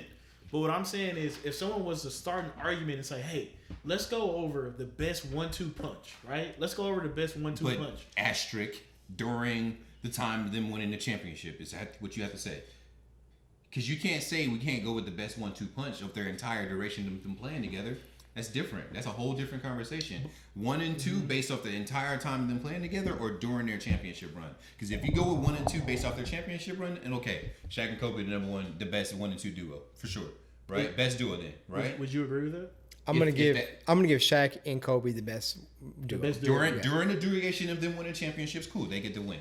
Right? But if you go to duration of their entire time together on that organization, then I can't put Kobe and Shaq in that argument because I guess it's split. But if you look at it, then Kobe was number 1 and Shaq was number 2. If you look at it from that standpoint versus Shaq being number 1 and Kobe being number 2, the argument is 2-sided. That's kind of hard. I know it's difficult. And let me reiterate myself on something.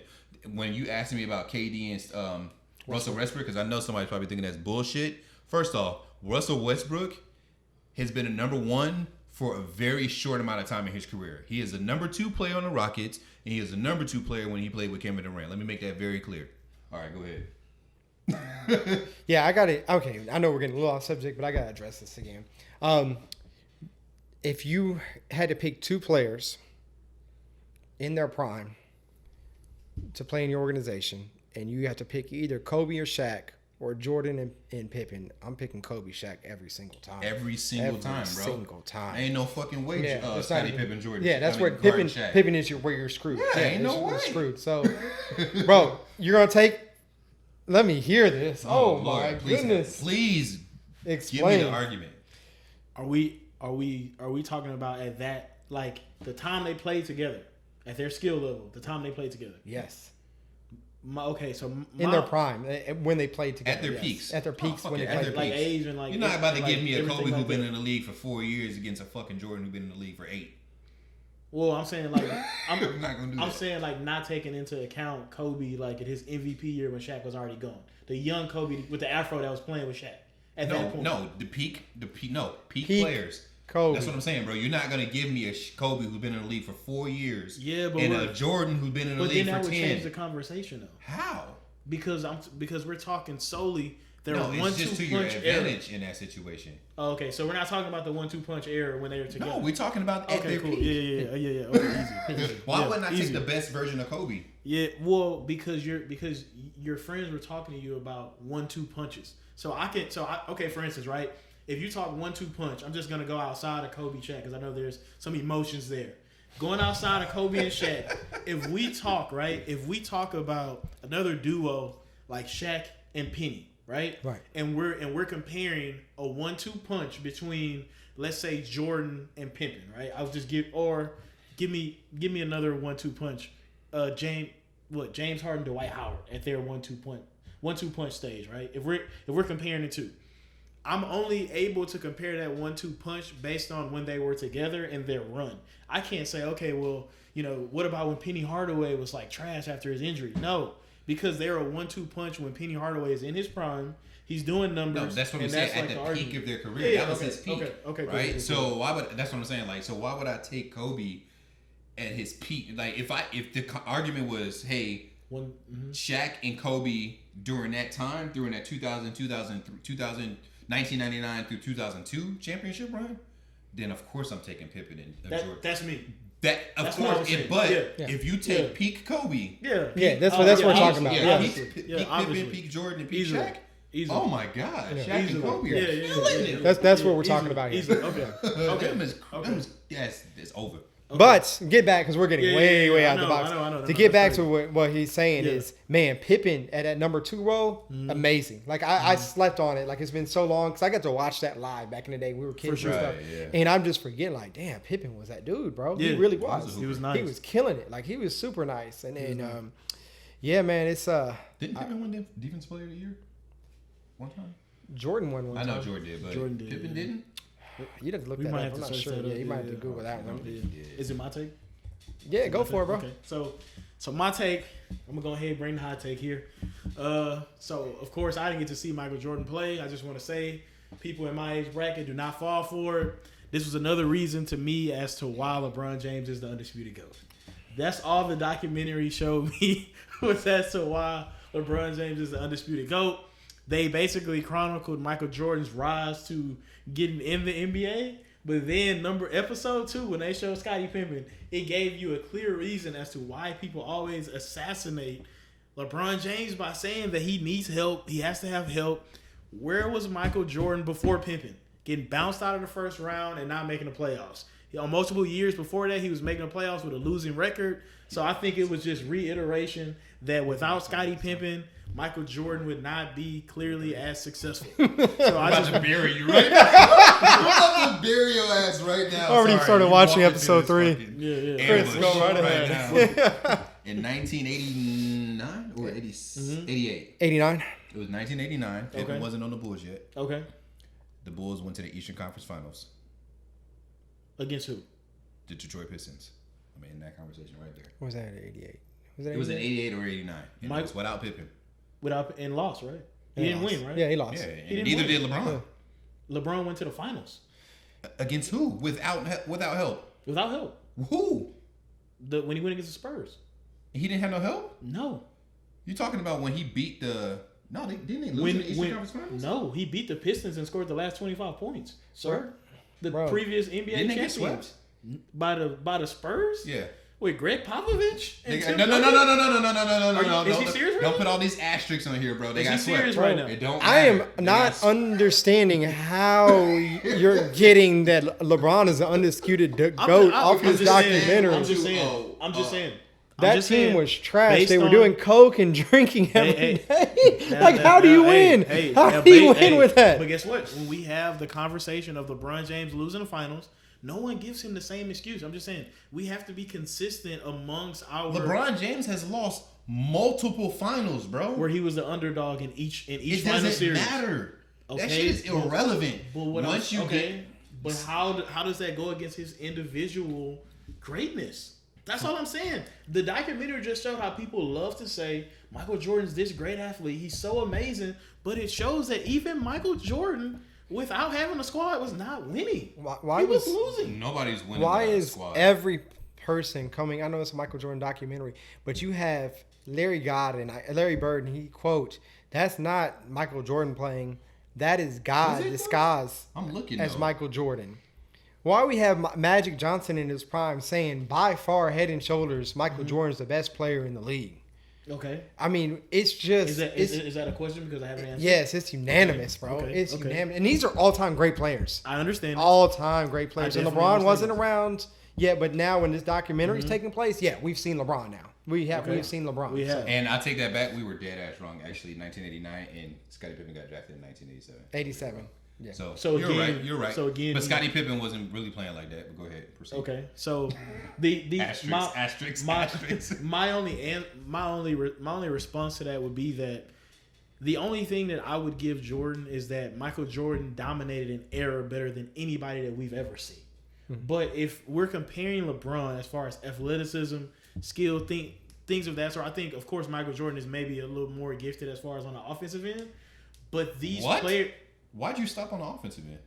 Well, I'm hold on. Let me finish. I'm Let me like, finish. boy, I'm about to. Let me I'm about to be finish. so offended.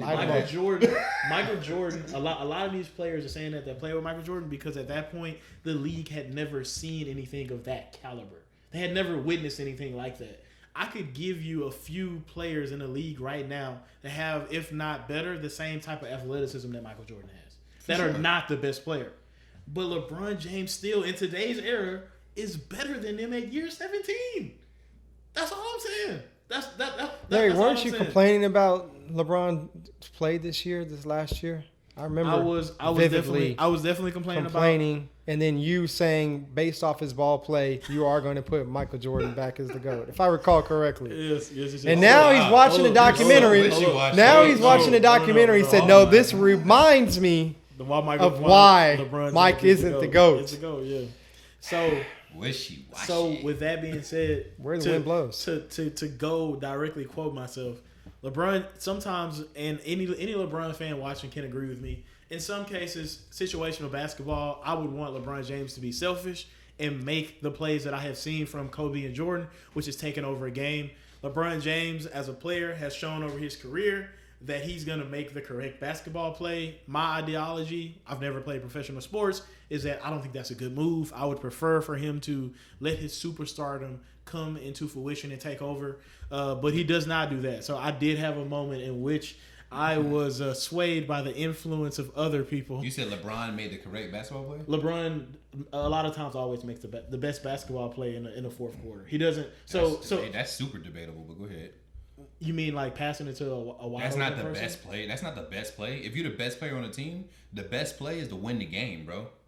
Well, that's the best And play. that's the best kind play. of his. So you're talking about well, strategy he and that doesn't know. in the old school way, in a Uh-huh. Michael Jordan way, in Yeah. the Kobe way is when the game is on the line. They're gonna. I take have the this, highest percentage to make this shot, right? for sure. So I'm going to take this shot. Whereas LeBron may look at the drawn up plan and say, okay, I'm going to dish it off rather than This take person's that wide shot. open. Yeah, this person's And wide open. as a fan, It's easy to I deflect. like the best player to have the ball taking that shot. At the In end. every sport ever, they want the best player to have the ball at the end of the game. Period. Right. That shit can't just automatically change because LeBron James wants to pass the ball an extra few times. That's bullshit. I'm not falling for it. And I 'Cause here's think the I think thing. that's a lack of mindset because that's where Jordan and Kobe are superior to LeBron is that mindset killer Mamba mentality, whatever it is. That by all means, I'm gonna go out here and make Bro, sure. that's that what we I'm do it. saying. In every sport ever, in the history of sports, bro, you want the best player on any team or any situation with the ball in their hands when the shit is on the line. Right. That's what you want. Like, That's your since key. LeBron James has been in the NBA, this whole, he made the smart basketball play. Bro, hell no. It's like, this is like You the need to make- Seattle passing the Fuck ball. that, yeah. Once Marshawn Lynch got you all the way to the end zone. no, bro. All you do is hand it off and win the game. No, The man, best I'm not player, the falling for hottest that. player. That's what No, you do. dude. And ever in sports. Nah. That's why the person that's why Usain Bolt runs the last leg in the 4x1. I would Because he's the say- best person yeah, on the I team. would say, well, that's different because No, it's not. different. It's different. sports. No, It's it's different athletics. because yeah, but we're talking like track to where if I'm just using the point. yeah, I I'm just get using the you. point. I It's get like you. the best I person get you. on the team. But that's a known strategy in track that I want the last person to have the torch trying to push it. But if there's a basketball play and I'm dribbling the ball and there's three people on me at this point and they're contesting my shot. For me to take the shot when I have a wide open other professional player who may not be as gifted as me, but is a professional at his role, and I pass him the ball, I can't necessarily say that that's like a horrible decision. First off, you have to, as a coach, right? And in that situation, you have to draw up plays to get your best player open. Okay. Period. Or have we not seen it to where the best player draws in a defense? That happens all the time. And there's happened another player to hit the shot? bajillion times. LeBron's not the first person to get triple teamed, bro. Yeah. LeBron's not the first person to get double teamed. It's been Jordan was double teamed. And we were watching part of episode 3. He was double teamed. They were down playing the Celtics. Yes. The Cavaliers, and yeah. then he had to fight to get open just to get the ball inbounded. And then that boy did some moves, ran away. I think he had like 3 players chasing him, bro, low key. And then he's throwing, everybody else is chasing him, bro. Hits that shot, iconic shot. That's what you want out of your GOAT. That's what you want out of your best player. And I'm gonna tell you right now, I've seen LeBron hit some big shots. He's had as of late. He also has the best. It's kind of subjective, but he also has the best percentage in the last few minutes of the fourth quarter than both of those players. Also, you guys because he takes the least amount of shots. Anyways, well, he also has the he also has the highest number of buzzer beaters as well in the fourth quarter. But I mean, I'm just saying. I just know total number. I don't know in the playoffs. I'm just saying as far as stats say. But did you finish on episode 1 and 2? I finished it. Yeah. As far as your take, yeah. But I mean, but overall, I mean, our take is really similar. Okay. I mean, my whole thing about the whole documentary is nothing is like a super duper surprise. Mm-hmm. I was already sold on Jordan. You know what I mean? And I don't think this whole documentary, and I might be wrong, is trying to be a take. It's like, hey, Jordan's the great. Don't you ever forget it. I don't think that's the premise on it. It might be some underlining stabs in there, maybe. But I haven't heard them mention shit about any basketball player to date. Okay. But my whole take on it is that, again, Jordan had a hard time without Pippen, for sure, right? Okay. You know, he was in the league for a handful of years. Well, he was in the league for about 3 years before Pippen got drafted. But overall, I did not know that he was on a trading block. I didn't know about that. That was interesting. And I meant to look it up because I saw something pop up the other day about him and all the different trade packages that they were looking for Pippen. I wanted to look that up too as well. Trade packages for Scottie Pippen. So Go ahead. let me get a quick question in. So going off of the LeBron situation, because I love to get the crowd hype. Going off of the LeBron situation and more focusing on episode 2, I developed this question. So if you guys watched episode 2, spoiler alert. Scottie Pippen signed a 7 year 18. It was like a 17 million. I mean, it was a 7 year $18 million deal, right? So that's approximately about 2.3 million a year, right? Jesus. 2.3 million a year contract, and he was the second best player. He brought a lot as far as his defensive presence and offensive skill as well, and he was the second best player. Everybody would agree he was maybe third or fourth best paid player on the team. So the question that I ask with that is, a lot of people have been discussing it. In that scenario, when you're that good, it's obvious that you're getting paid way less than what you're supposed to be paying. A lot of people seem to go at either A, Michael Jordan, B, the Chicago Bulls, and some people said C, that's his agent's fault. So in that situation, now that we know what we know as far as like contracts, who takes the blame in that situation? Would you say this is the Chicago Bulls' fault? Would you say, okay, well, Michael Jordan as a teammate, because Michael Jordan deemed him selfish for pushing back the contract, pushing back the surgery, not playing and things of that sort? Or do you say that this is just Scottie Pippen's fault? He shouldn't be able to renegotiate. Who do we blame in that situation? What's your take on that? Well, my thing is I can't blame the organization because this just goes back to like our DAC thing. Yeah, we're going to give you the least amount of money if that's what you want. Why we're going to pay you more? That leaves us, we're going to save money. We put that elsewhere. We save it in our pockets. Can't really blame the organization.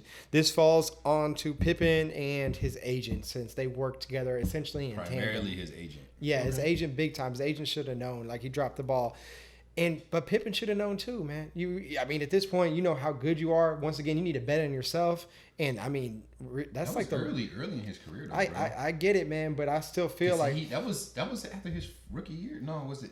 He signed an extension for 7 years, right? Yeah, Yes. it was 7 years. Extension, right? But he signed it in what? yeah. Because he got drafted in '87, so he signed it in what? I don't 89, 90? I don't even remember the year. But just kind of giving He some got info. screwed. But the thing is Just kinda give us some info on it. 91 at the go ahead. Just giving info on it. He had a major back injury, so he wasn't sure if he would be at the same level or if he would be able to partake in the NBA. So at that point, he's kind of making like a how can I say this, short term judgment and saying, okay, well, let me sign a long term deal just to make sure my family is set or make sure my family is in a great position. So that's why he ended up taking a contract. So that's the only reason why he would sign something as, so low. But my whole take on it is, I would say that in business, like I've been seeing a lot of people saying that the Bulls are weak for that. Jordan as the best player should have said something, kind of, and it's just like, okay, well that's not really my, how can I say this? That's not Jordan's business. That's not his responsibility. Yeah. I'm sorry. That's not his responsibility. His responsibility to do that. As an organization, my goal is to win. My goal is to get the best talent for the least amount of money. That's what I'm trying to do. Right. So if you already signed this contract, don't come to me talking about a renegotiation. They said that they had already told him, hey, this is what you want to do. This is what you want to do. Don't come back to us trying to renegotiate. So a lot of people are like, man, that's weak how they was doing pimping. Da da da. No, dude. He signed a contract. He agreed to that. That's what he wanted. It sucks. It was Yeah. smart So for the it's business. just like an early rap, like the Yeah. early rap contract or Yeah. something. Yeah, you got taken advantage of Yeah, essentially. for sure. But hey, that's what you agreed to. That's what you wanted. You wanted objectively, to. Yeah, and you got to take care of your family. We saw them they were on the phone with the family, like, yeah, we got a house and all this, and they grew up dirt poor. So, yeah, you took that sense of, it's kind of like when you work at a job and you make okay money, right? Yeah, okay, I'm gonna make okay money, but I get the security of it. Whereas you may want to go start your own business, but that's holding out, but It's there's a a risk. bigger risk involved Yeah, with it's a it. risk. So he wanted to play it the safe way. Later on, you can't really cry about it. Yeah, we understand. You're not getting paid what you're worth, but you signed a contract, bro. Would you sit out? Yeah. So you don't blame Pippen for sitting out? I don't, absolutely. because now Or- you need to or be requesting now a you need trade. to go back to be able to reinvest in yourself, and you want to get another deal worth more money, because that's all the money you're ever going to make. So he has to protect himself at that point. So I was trying to pull up, a couple of different things. So according to a couple of sites, Bleacher Report being one of them. Number 4. Okay, so there's 4 different trade packages that I guess the Bulls got offered or talked to different teams about. A couple of them were just complete blasphemy. Like this first one, this Pippen was going to get traded to the Suns for Dan Marley. And Dan Charles Marley Barkley? wasn't no, he was going to play with Charles Barkley. Oh. Yeah, Pippen to Phoenix for Dan Marley, Wesley Person, and 2 first-round draft picks in 1995. Well, how high or how low were those draft picks is a very important question. Right. This one is interesting. Pippen traded to the Raptors for Tracy McGrady on draft night. How great would it have been to Tracy see McGrady and to Michael see, Jordan. Michael Jordan. Lord have mercy. I think McGrady would have been better for it too. And Michael Jordan was 34 too at that time. I don't think so. So, I don't think he would have been better. You don't think McGrady would have been better for it? He wouldn't have been worse. I don't think that like McGrady's development. I think that at that point, because Pippen is a defensive juggernaut, he also has a great rebounding skill. I feel like McGrady is just like an all-time great scorer. He just puts up. And he would have learned from the best scorer, well, arguably the best Yeah, scorer. Jordan. but solely scoring, and that's where Pippen is. While a lot of people say he's the best number 2, because he does what a lot of number 1s don't want to do. You know what I'm saying? Like the dirty work. I don't see McGrady doing that. But I get that. But McGrady would have benefited from playing underneath Jordan. The Bulls probably wouldn't have won a championship, but McGrady would have benefited from playing underneath Jordan. Soaking up, For sure. yeah, being pushed by Jordan, 100%, bro. being pushed by 100%. Jordan and everything like that. He played underneath Vince Carter. Look, when he says push by Jordan, as a teammate, that push from Jordan in some cases can be negative, which we've seen throughout the documentary. It And these depends on and it these depends on players, what and type none of of these players are Tracy McGrady. Yeah, that's what I'm saying. I None don't of think these players are Kobe Bryant. The But skill set. But this is not based off of skill. This is more so based off of your personality as a person, how you like to be motivated. Have we ever seen Tracy McGrady where he was a number 2, or where somebody was over him, telling him like Vince Carter him when like he got that? drafted to the Raptors. But they're more so closer. I mean, Vince Carter hadn't necessarily developed into anything near what Michael Jordan was, or we also haven't seen Vince Carter with the same type of push that Michael Jordan has as far as like his teammates. Well, for sure, they're two different players, but it would have been a that's what I'm crazy, saying. He interesting would've trade. benefited. It would have been like Yeah. Tracy McGrady would have benefited from it from his career standpoint if he played with Jordan in that early of his career, for sure.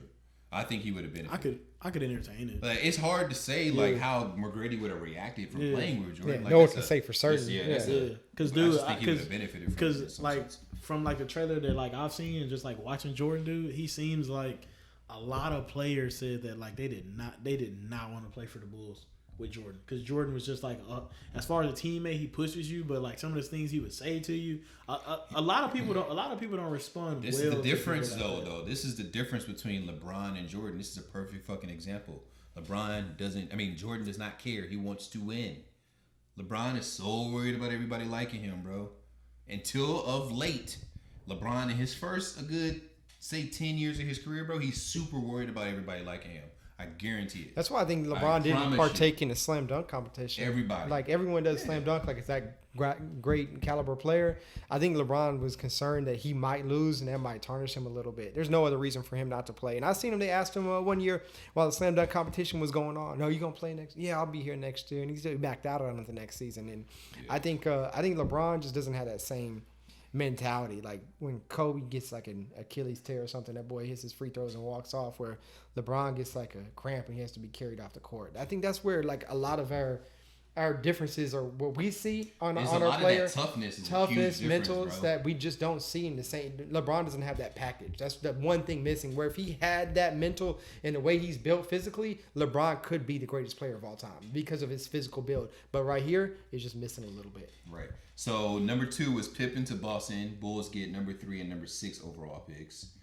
Interesting, because the number 3 pick was not Antoine Walker. Who is he? I know Keith Van Horn and Tim Duncan went number 1 and 2. They could have acquired. Chicago could have selected Chauncey Billups and snagged Tracy McGrady. That would have been a dub. Chauncey Billups, and Tracy McGrady. and Jordan together. That's crazy. They would have learned. The Bulls franchise would have never lost a beat. Tracy McGrady and Chauncey Billups on the same team. And Chauncey Billups will defer a lot. Chauncey Billups is a top point guard for me, man. He's a solid player.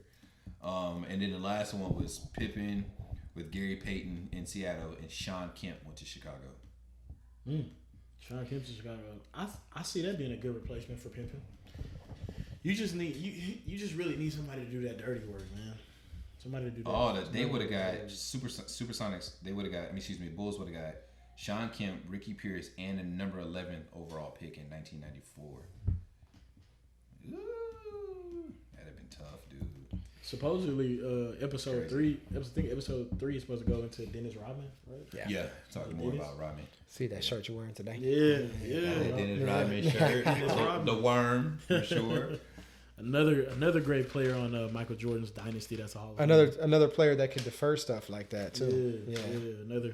Another great Hall of Famer with the Bulls, along with his Hall of Fame coach as well that LeBron doesn't have.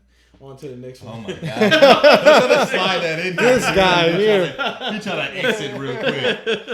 On to the next one, I guess. Who was Phil Jackson before he got to the Bulls? Hey man, I don't know. I don't know. Some coaches can open a door, but not many can close them. I don't know that. I mean, that triangle offense did get him 11 rings. I mean, the Lakers were struggling before Phil got there too. Yeah.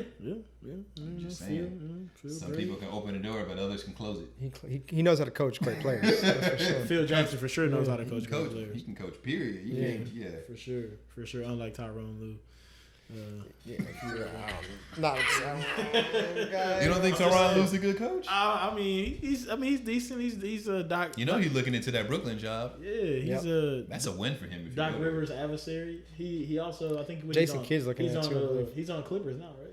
Yeah, he's with the Clippers. Yeah, Right now. he's in assistant Clippers. with the Clippers. Yeah. He's always worked under Doc. He's worked under Doc for a few years. He went up there to soak up some more knowledge, learn from his mistakes in Cleveland, or a mistake. I mean, they won a championship. Yeah, For God's sake, so that's good. Yeah, sometimes you just drop number 23 and get success. You know. I guess so. If you lose half the time, it's a 50-50 shot. For sure. It's a 50-50 Once again, I'm just shot gonna go for back sure. to 6 for 6, bro. One of these days you'll We're seeing understand. number 6 right here. We're seeing it going through the process. 6 for 6. That's just a pretty beautiful good, man. thing, bro. Would have been another one if he didn't take a break. I swear. Only my boy Kobe would have got 6 for 6. He hit that 5 though. Just He hit that the damn Celtics, bro. That team was stacked. But Kobe, that team was stacked. Kobe and Jordan never had to lead an organization I'm saying to they ain't win had those to make no championships. moves. You know, I mean, I think a huge part of that has to be being in Chicago and being in Los Angeles, man. I think that it's a lot easier to recruit. You know what I'm saying? Sometimes you're blessed with great situations where you have other No, support Chicago was players. not a good situation for Jordan when he got there. Well, no, I'm saying sometimes the organization blesses you with a great situation. Like, you know, you But got, Chicago was a terrible Situation. destination. Maybe the Lakers would be a They, good their no, indoor no. soccer Lakers would be a team good was getting comparison, more but not the- people. not the no, Bulls. I mean, like, as far as accusations, like, further down the line. Like, the organization can go out and get pieces, which we didn't see Cleveland do for LeBron. So at that point, as a player, should I continue to fall in line with the Charles Barkley and the Patrick Ewings of the world? Or should I say, okay, as an organization, you're failing me. You're not getting me the adequate pieces that I need to beat these other teams. So I'm going to go along and do it myself. Let me leave hometown team and Let me leave him. Yeah, Yeah. Let me leave him and actually have a chance to go against 3 Hall of Famers on one team. I don't fault him for leaving. I just see, again, A different mindset. just a different mindset, right? No, I can understand that. I think that's kind There's of nothing wrong with it. I think that move kind of I shifted. agree with it. yeah, I don't Yeah. like it. Yeah. Yeah, It's cool. I understand it. Yeah. I understand it. I mean, he just won't get his Lakers jersey retired. That's for damn sure. But yeah, he's gonna have to win like 5 championships, maybe 2. Basketball's opening for practice in some states. The practice facilities, not Oh, yeah. not California because they're in lockdown, like strict Yeah, lockdown, yeah. but some of them are opening back up For sure. Yeah, for the players. Georgia's probably being one of them, Yeah. right? Atlanta. So Georgia's opening up soon. So I guess we can round it off with our Last topic. last topic. Last topic. What we got? This is completely off from the other topics. off. It's like in It's left fun, field, though. but it's there you go. It's a fun It's topic, entertaining, right? very entertaining. So favorite 3 cartoons as a kid. Okay. Favorite Oh, I didn't know we were cartoons. doing it as a kid. That's what I said. Oh, okay, I was doing favorite 3 cartoons. you wanna start Because it off now first?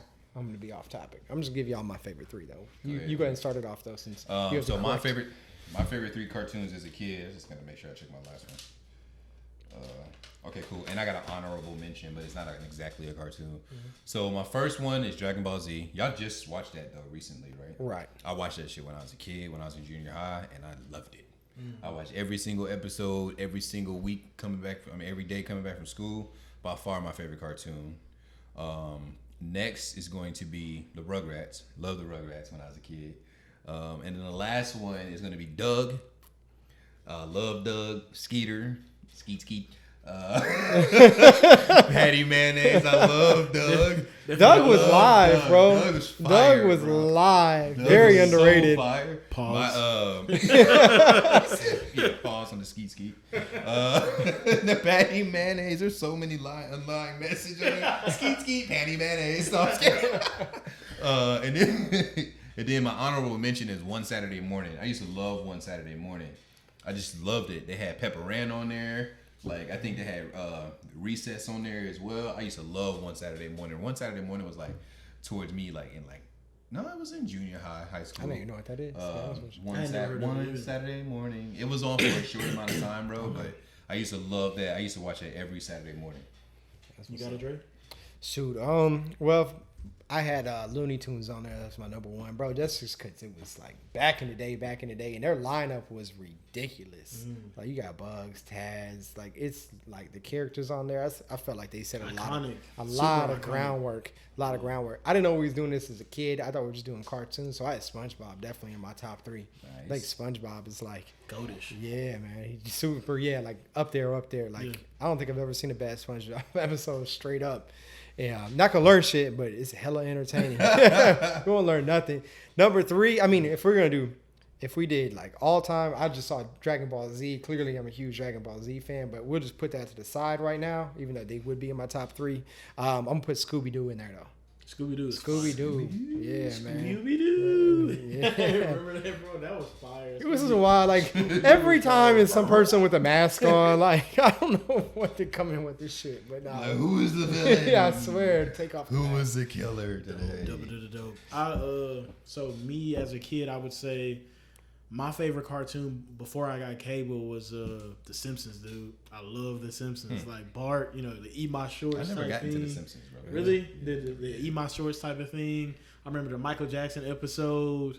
The Simpsons is just so iconic, dude. Even like today when we see stuff, people always say The Simpsons predicted it first. They did. Because they've been having like so insane. many. Like they. It is really odd. I've seen a couple of those things. Yeah, man. It's very weird. I would have to say The Simpsons at 1 for me.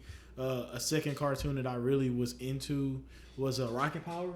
You guys ever seen Rocket Power? Hell yeah, bro. Rocket Power was I used to definitely love Rocket nice. Power. Rocket Power go hard. It came on Nickelodeon. Yeah, They were skateboarders. Oh, bro, that shit was dope. Yeah. It was big, bro. It was big. Yeah, And Rocket Power then was fun. number 3 for me that I used to watch all the time was The Boondocks. Boondocks. Yeah. The Boondocks was really good. I was a little bit older. I was more like You was like- into like middle school, Yeah, high I school. was a You junior know what I'm saying? high. Like I was just going into I high was in school. college when that shit came out. And dude, Boondocks was so great to me because it had like Thugalicious. You had like the guy, Uncle the Ruckus. Guy, yeah, Uncle Ruckus is amazing. Uncle Ruckus. You had the guy. He thought he was white. Yeah, bro. He thought he was white. What y'all? He thought he was white. You had that cockeyed. Yeah, the guy. The guy that got out of jail that was like in search of booty holes, like that guy. You remember the guy that was like, I like you and I want you. You talking about Charlie Murphy? No. This you guy talking was about, something meaner or something like that. I forget his name, dude. What was Charlie Murphy's character? And he was is it Edward? Was it Edward? I think so. Charlie Murphy and Samuel L. Jackson used to be like a duo. Yeah, they was like some criminals. Yeah, they was some criminals. This That dude boy, was Charlie actually Murphy. in jail, like raping people. Like he was raping people, bro. You got to see it, bro. It's very classic. Boondocks has to finish off at number 3. Definitely a great show as far as like Huey, Riley, and just like seeing. You know who the voice was for them, right? Regina King. Yeah, man. I Regina didn't know that King. for the longest. Yeah, Regina King voiced. I was like, both of them. damn. Yeah, she voiced both. It still of them. come on. Yeah, it does. Yeah. It does. I think they actually got picked up for like another season a while back. How and many people seasons has it been, though, bro? I don't know. It's been a lot of while. seasons, so- But now that John Witherspoon has passed along, they're gonna need somebody to play the grandpa. Yeah. Yeah, because he's that's really tough, passed man. away. Lost a legend. May he Right there. rest in peace. For sure. It's only been on for 4 seasons, it says, but the episodes come so far out. Because it started in 2005. Yeah, it's crazy. I used to love that show. Definitely. You know another one trending right now? Which one? Rick and Morty. Rick and Morty. Yeah. Rick and I've heard Morty about is that, pretty but I've never good. seen it, though. Definitely an honorable mention. Only reason why I gave Simpsons number 1 is because they're the first to do it. Honorable mention has to be Family Guy. Family Guy is so funny to me, dude. Family Guy Has been around for a while, and I feel like the reason why I didn't put Family Guy in there is because The Simpsons kind of gave you that cartoon that had the adult like type content into it, and Family Guy just took it to a whole other level. They just took it to a whole other level. It was like, yeah, we're gonna be straight up with it. Right. You know what I'm saying? Family Guy is amazing to me. Oh, no punches. Mommy. Mom. That's funny. Dude. Yeah, that's hilarious, bro. That boy bumps his knee on the sidewalk. And then, it just keeps going. He's just sitting there like, Dude, I just love how they just venture off into like kind of like that time such and such, and they go to a totally different scene and show you like what was going on at that period. Remember when you broke Tom Brady such and such, and then they go into Tom Brady and it's just like ugh, and bro, it's funny. Yeah, Man, I'm just thinking like now our kids, what would be their cartoons now? Like Rick and Morty would probably be up there, right? I don't think my kids watch it. But that's on Adult Swim, more though, of an right? adult It's an adult thing. show. Yeah. You know, SpongeBob was supposed It's to be on still Adult going on. Swim, right? SpongeBob originally is supposed to be on Adult Well, my Adult kid Swim. Andre came up on SpongeBob. SpongeBob For sure. Yeah. Yeah. It's crazy. What is coming out right now? But there's different age groups. So Yeah, if that's you're what I'm saying. kids, and they got that whole thing. But like these days with technology, are they really making cartoons now? Like They have not the necessarily shit like. cartoons. So my son watches, you know, like just to kind of calm him down. We give it to him. We'll give it to him like it's a drug. Jesus Christ. He watches it before he Just to goes make to him bed. calm down. Just let him We chill give it to out. him. Watch Yeah. this dude. Yeah. So he watches like Coco Melon or Baby Bum. It's on Mm-hmm. YouTube. It's crazy. They get a ridiculous amount of people watching it on there, like crazy amount of views. Kids turn into YouTube zombies. But that's a kids- lot of it. I was just gonna say that, bro. Have you noticed like nowadays we don't have the common like the same. They don't have the same like TV of like they don't have the hardships that we had when we had to like check the TV guide, wait on it to come out, right? For sure. Now you can just go to YouTube or you can go to Netflix, bro, and watch these shows on demand, like Yeah. when you want to. Like it took me years to like when I first figured out what on demand was. I was like, oh my god, this is so amazing. I don't have to just search or just sit by the TV or like for have sure. an alarm set for the TV. Like I can watch it when I want Right. to. Like I got to be home Yeah. and sitting down at this Sure. time to this time. Dude, Yeah. They have so many advantages now. Like you see in stores, and so they give them the tablet. Hey, here you go. Put it on. Search. Some of these kids know how to use a tablet better than adults, man. Yeah, they do. But then, which is great. But then I think what they're losing is a conversation. Like as far as being socially adequate, being able to interact with different people. I think that's where it negatively hurts, affects yeah. them. Yeah, It because hurts. now they can just be like, all right, I got to talk to somebody. I can take there's 50 different screens in a household at this point between laptops, computers, and TVs. I can access anything I want to watch about any type of genre, and it comes to me instantaneously. A lot of them don't even go outside. Right. They don't even go outside. Like sometimes I'll be walking to people's kids. Hey, how you doing? Oh, Dad. what do I do? Yeah, like I'm just That's like, not damn, okay. yeah, Bro. We bro. can't have They that. don't, they don't even go outside. My mom, I can't have that. bro, my mom had me going to the store way across the street. You know what I'm saying? So Yeah, I don't times know, have man. It's changed, different. man. Times are definitely different changed. for sure. For sure. I think that wraps it up, huh? Kinda wraps I think it we gonna get up out of here. Episode number 3. Episode 3. That's a wrap, y'all. We really appreciate y'all support again. Subscribe. Yeah, subscribe if you're watching on YouTube. Please add us if you're listening to our podcast on any of the great platforms that are allowing for us to be on their platform. So we really appreciate y'all supporting. Y'all love again. Once again, comment on what you want to hear about episode number 4. Yeah, Yes, sir. what the content Sir. is. All right, we'll see y'all next week. Later.